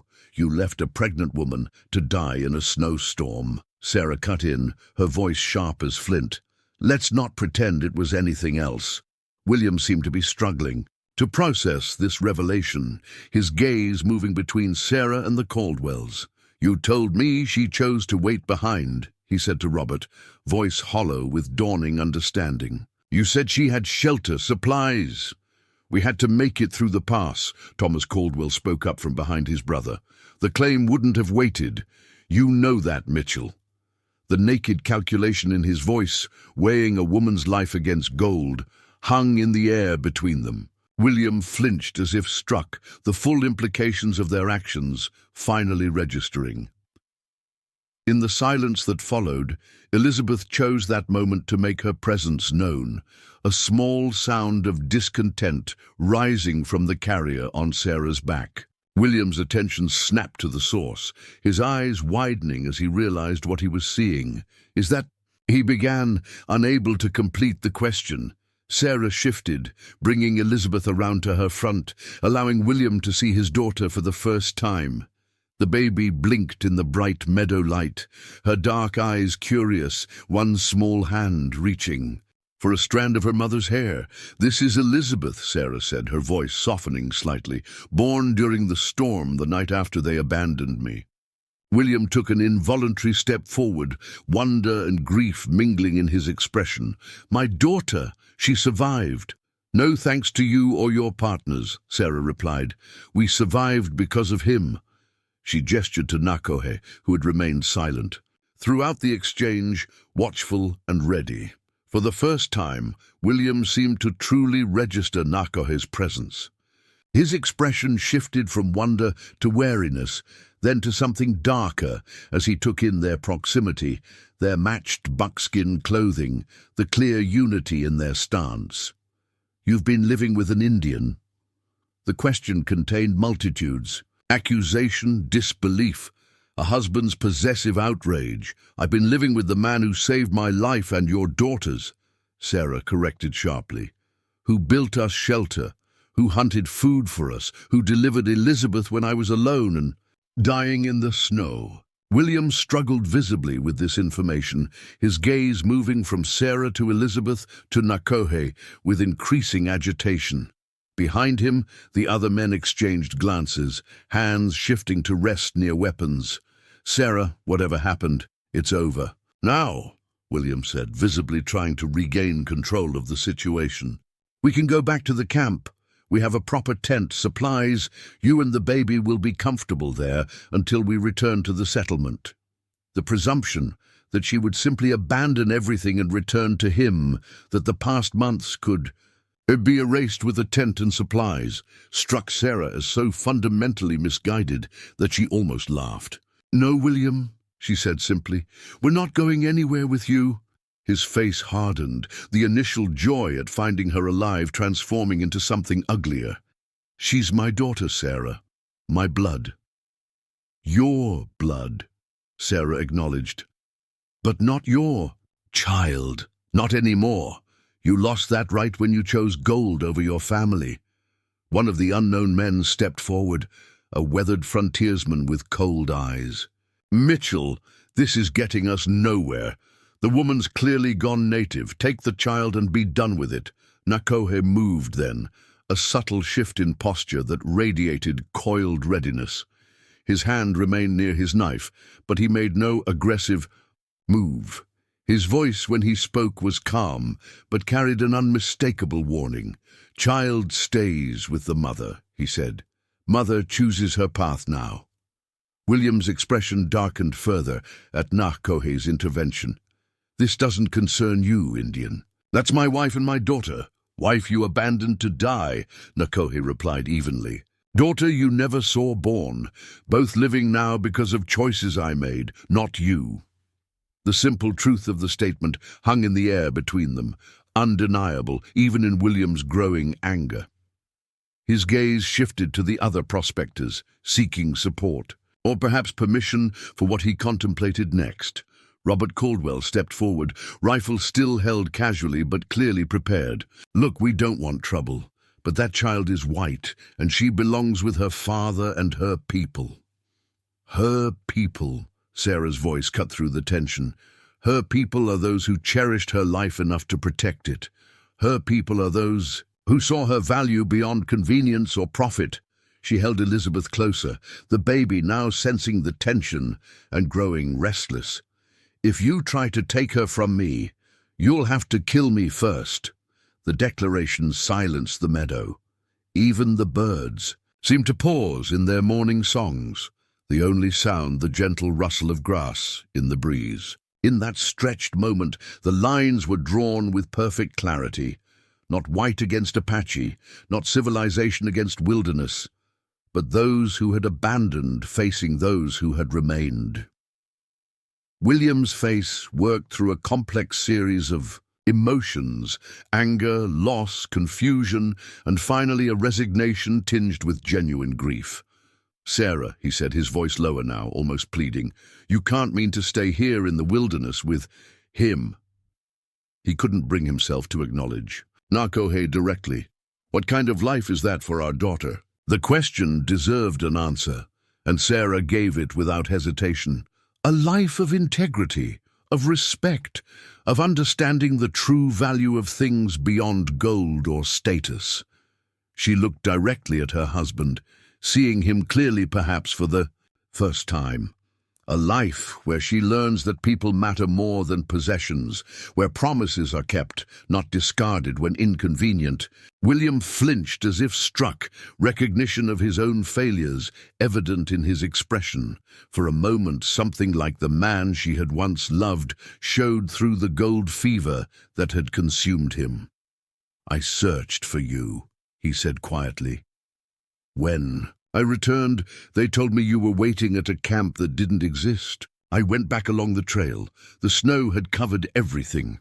Yet here you are," Sarah observed. "Back to your claim, back to your gold." He had no answer for that, the simple truth landing between them with finality. Whatever search he had conducted had been insufficient, his grief for her temporary, his return to the pursuit of wealth inevitable. The frontiersman who had spoken earlier shifted impatiently.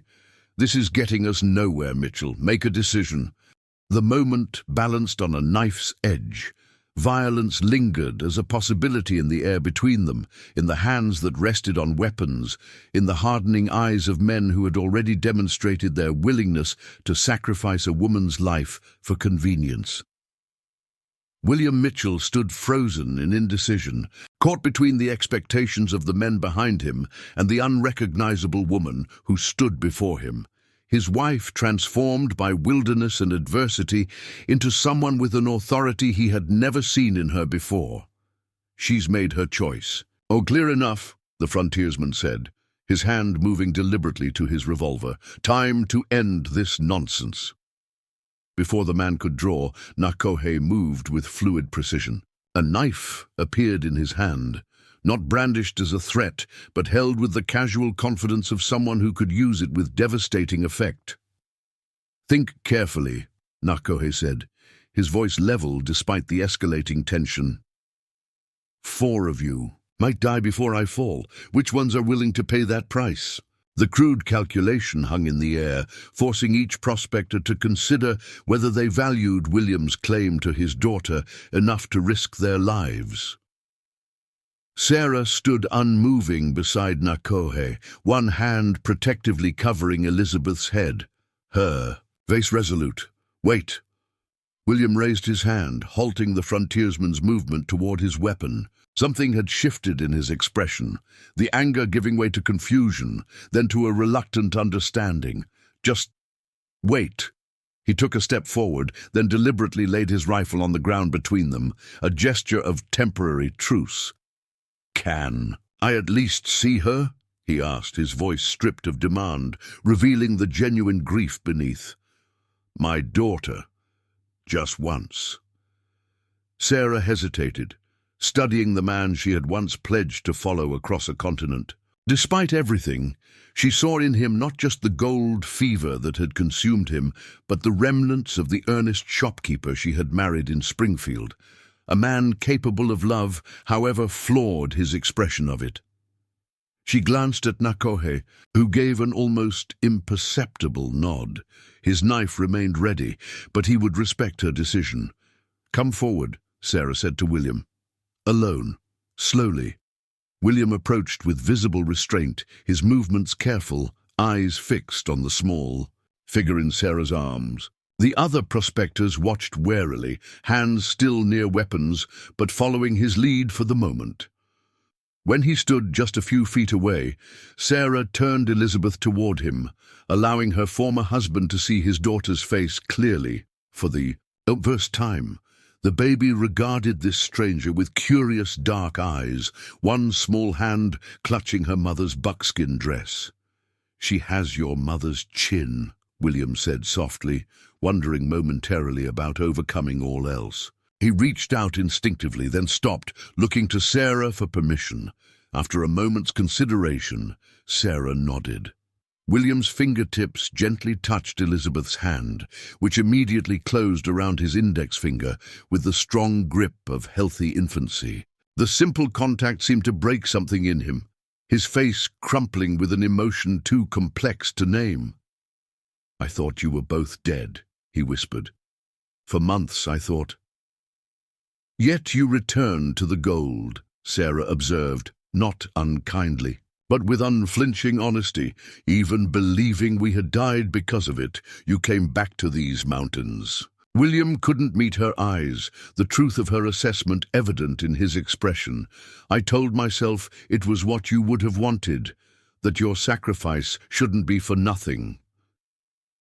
"It wasn't a sacrifice, William. It was an abandonment." Sarah's voice remained steady. "And what I would have wanted was a husband who chose his family over his ambitions." Elizabeth, tiring of the stranger's touch, turned her face into her mother's chest, seeking familiar comfort. William withdrew his hand slowly, the reality of his daughter's complete unfamiliarity with him striking deeper than any accusation. "What happens now?" he asked, looking not at the other prospectors, but at Sarah alone. "Now you make a choice," Sarah replied, "the same choice that was made for me that day on the trail." William looked confused. "What do you mean?" "You can force a confrontation here, risk lives, yours, theirs, ours, to claim what legal right says belongs to you." Sarah's gaze was unwavering. "Or you can recognize that some bonds are forged by action, not by paper or name, that Elizabeth is thriving with the family that chose to protect her when others chose gold." The weight of the decision seemed to physically press upon William, his shoulders slumping as he glanced back at the impatient prospectors, then to Nakohe's watchful stance, and finally to the child now nestled against her mother. "The others won't accept just walking away," he said quietly, pragmatic even in emotional turmoil. "There's too much at stake in their minds." "Gold has always made men foolish," Nakohe observed, speaking directly to William for the first time. "Makes them forget what holds true value." Something in the simple statement seemed to resonate with William. He studied Nakohe more carefully now, seeing beyond the surface differences to the evident character beneath. The steadiness, the protective stance, the clear bond with Sarah and Elizabeth. "You've cared for them," William said, a statement rather than a question. "All winter." Nakohe nodded once. "They are my family now." The claim, spoken without apology or qualification, might have provoked anger from another man. Instead, William seemed to accept it as simple truth, his gaze returning to Sarah with new understanding. "You love him," he said quietly. Sarah didn't flinch from the observation. "I found something I never knew existed before, a partnership of equals, respect that doesn't diminish with circumstance." She looked directly at her former husband. "Yes, I love him, and he loves us. Not as possessions, but as companions, on the same path." The honesty between them created a moment of unexpected clarity, a recognition of how completely their paths had diverged, how the young couple that had left Springfield no longer existed in any meaningful way. "Mitchell!" Robert Caldwell called impatiently. "What's the hold-up? Bring the child and let's be done with this." William turned back to the prospectors, something resolving in his expression. Whatever internal struggle he had faced seemed to reach its conclusion as he straightened his shoulders. "No," he said, loud enough for all to hear. "There will be no taking by force today." The frontiersman spat on the ground. "Gone soft over a squaw and a half-breed baby. That's your blood, man." "That's my daughter," William corrected sharply. "And she's alive because of these people while we were digging in streams for dust." He turned back to Sarah. "I won't pretend to understand the life you've chosen, but I won't destroy it either." Relief washed through Sarah, though she maintained her cautious stance. "What will you tell them?" she asked, nodding toward the increasingly agitated prospectors. William considered this. "The truth, I suppose. That my wife and child died in the mountains. That searching for ghosts won't bring gold or peace. The fiction he proposed, that Sarah and Elizabeth had indeed perished as the Caldwells had originally claimed, offered a resolution that might satisfy the prospectors' pragmatic concerns, while allowing her family to remain undisturbed. "They won't believe you easily," Sarah warned, glancing at the Caldwells, who had the most to lose if their abandonment became known. "Perhaps not," William acknowledged, "but gold fever makes men forget quickly. There are richer claims to be staked, easier fortunes to chase." A ghost of his former smile appeared. "I've become something of an expert in the power of gold to redirect attention." The self-awareness in his observations surprised her. Perhaps the months of believing his family dead had changed him more than was immediately apparent. "What about you?" Sarah asked. "Will you continue the search for gold?" William looked out across the meadow, seeming to see beyond it, to some internal landscape. "I don't know," he admitted. "It's consumed so much already. Lives, relationships, honor." He met her gaze again. "But old habits don't die easily." Nakohe, who had been silently observing their exchange, spoke unexpectedly. "Man can change path. At any moment. Each sunrise offers a new direction. Question is whether he sees it." The simple wisdom seemed to strike William deeply. He nodded slowly, then extended his hand to Nakohe, a gesture that crossed cultural boundaries with its clear intent. "Thank you," he said simply, "for saving them when I failed to." Nakohe regarded the offered hand for a moment, then accepted it with dignity, the brief handshake sealing an unexpected peace between them. "Mitchell," Thomas Caldwell called, "this is taking too long. What's happening?" William turned back toward the prospectors. "I'm coming," he called, then lowered his voice for Sarah and Nakohe alone. "I'll lead them away from this valley. Make sure they understand there's nothing here worth returning for." He hesitated, looking at Elizabeth one last time. "Will you tell her about me someday?" "Yes," Sarah promised. "The truth. All of it. The good and the bad, the failures and the redemption. She deserves her whole story." William nodded, accepting this as fair. "Goodbye, Sarah." He reached out, touching Elizabeth's head gently. "Goodbye, daughter." Without waiting for a response, he turned and walked back toward the increasingly restless prospectors. Sarah and Nakohe watched as he retrieved his rifle, then engaged in intense conversation with the others. There were raised voices gesturing toward Sarah, but William remained firm. Eventually, with obvious reluctance, the group began to withdraw toward the forest edge from which they had emerged. William looked back once at the edge of the trees. Sarah raised her hand in acknowledgement, not forgiveness exactly, but recognition of the choice he had made in this meadow, a better choice than he had made on the trail months before. Then they were gone, vanishing into the forest with the same suddenness with which they had appeared. The meadow returned to its peaceful state, wildflowers nodding in the breeze, birds resuming their songs, as if the human drama had been merely a momentary interruption in the land's ancient rhythms. Sarah and Nakohe remained motionless for several minutes, alert for any sign of deception or return. When it became clear that the prospectors had truly departed, the tension gradually eased from their postures. "You think he will keep word?" Nakohe asked, finally sheathing his knife. "I think he will try," Sarah replied. "Whether the others allow him to is another question." They retreated to the forest edge, still watchful, making their way circuitously back toward the cave rather than directly to the cabin. Caution suggested waiting to ensure the prospectors had truly abandoned their search before returning to their home.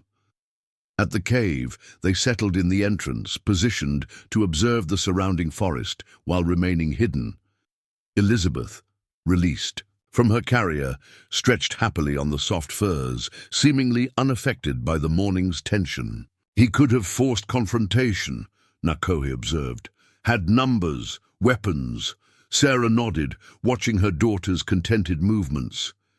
He could have. I think he wanted to, at first. She considered what had changed William's mind.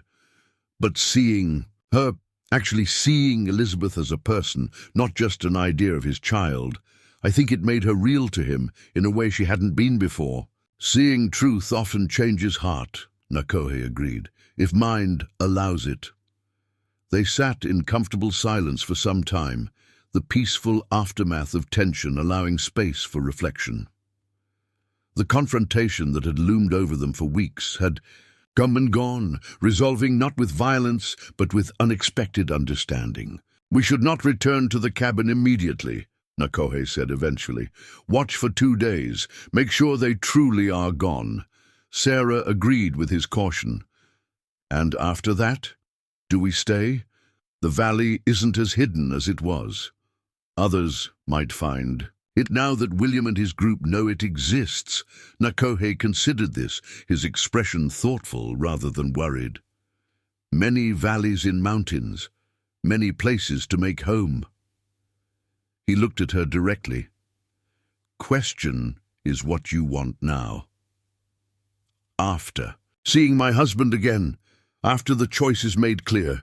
The question touched the core of what had transpired in the meadow. Not just William's choice to leave them in peace, but Sarah's explicit choice of the life she had built with Nakohe over a return to her former existence. "I meant what I said to William," she replied, meeting Nakohe's gaze steadily. "This is our family now, you, me, Elizabeth.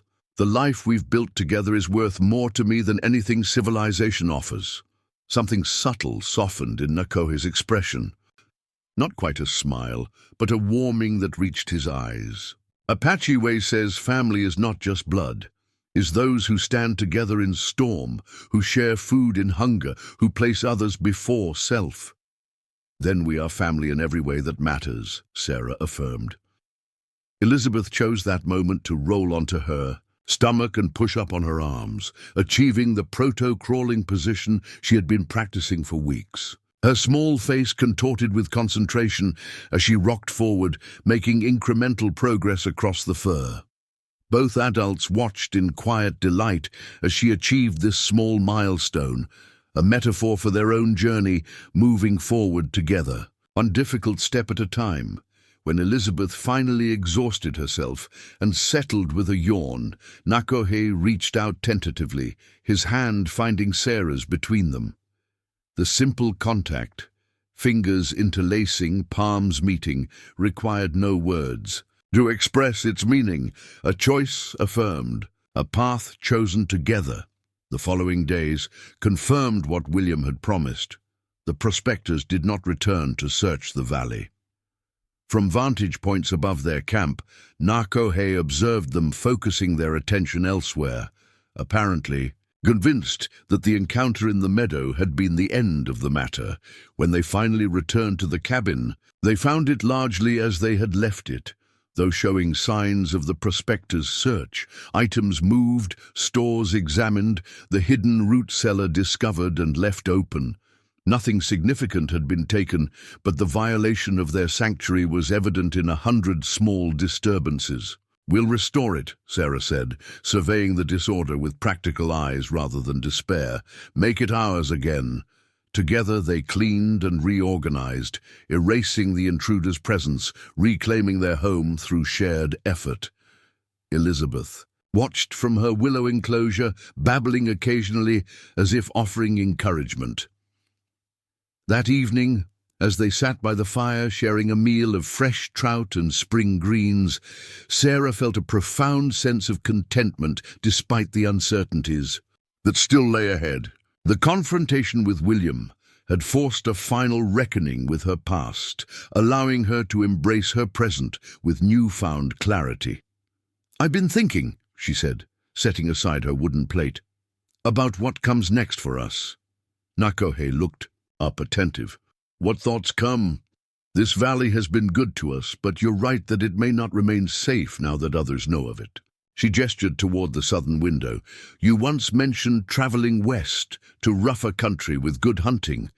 I think we should consider it before the main gold rush arrives." Nakohe nodded slowly. "Wise thinking. Many beautiful valleys. Beyond Western Ridge, fewer people, more game." He seemed pleased by her strategic consideration. When snow is fully gone from high passes, could move safely with Elizabeth. "We'll need to prepare thoroughly," Sarah continued, her practical nature evident in her planning. "Map the route, establish caches along the way, ensure we have everything essential for Elizabeth's comfort." The conversation continued into the evening, their planning not rushed but methodical, a shared vision taking shape between them. This was not the desperate flight of refugees, but the deliberate choice of a family seeking the best path forward together. Later, as moonlight filtered through the cabin window and Elizabeth slept peacefully in her cradleboard, Sarah and Nakohe stood together at the door, looking out at the valley that had sheltered them through winter and spring. "No regrets?" Nakohe asked quietly, his arm encircling her shoulders with gentle strength. Sarah leaned into his embrace, her head resting against his chest, where she could hear the steady rhythm of his heartbeat. "Not one," she answered truthfully. "This path chose me when I was abandoned on the trail, but continuing it is my choice entirely." In the distance, an owl called, 3 long notes echoing across the valley. Another answered from closer at hand, the simple communication traveling through the darkness, a reminder that they were part of something larger than themselves, connected to this land and to each other by bonds both chosen and discovered. Sarah Mitchell, once abandoned by gold seekers and saved by a silent Apache tracker, now stood at the threshold of a future she could never have imagined when leaving Springfield all those months ago. Not a future of prosperity built on gold, dust and commerce, but of richness measured in resilience, in partnership, in a family forged through adversity and sustained by love. The gold rush would come and go. Boomtowns would rise and fall. Men would continue to chase elusive fortunes across the continent. But here, in this hidden valley, and in the new home they would create beyond the Western Ridge, something more precious had been discovered. A life of authenticity, connection, and profound belonging. As spring blossoms opened across the awakening landscape, and their daughter grew stronger each day, Sarah and Nakohe faced the future not with fear, but with quiet confidence. 2 travelers who had found in each other, not just survival, but the rarest of human treasures. A shared path walked in harmony, step by deliberate step, into whatever lay beyond the next mountain pass. Up next, you've got 2 more standout stories right on your screen.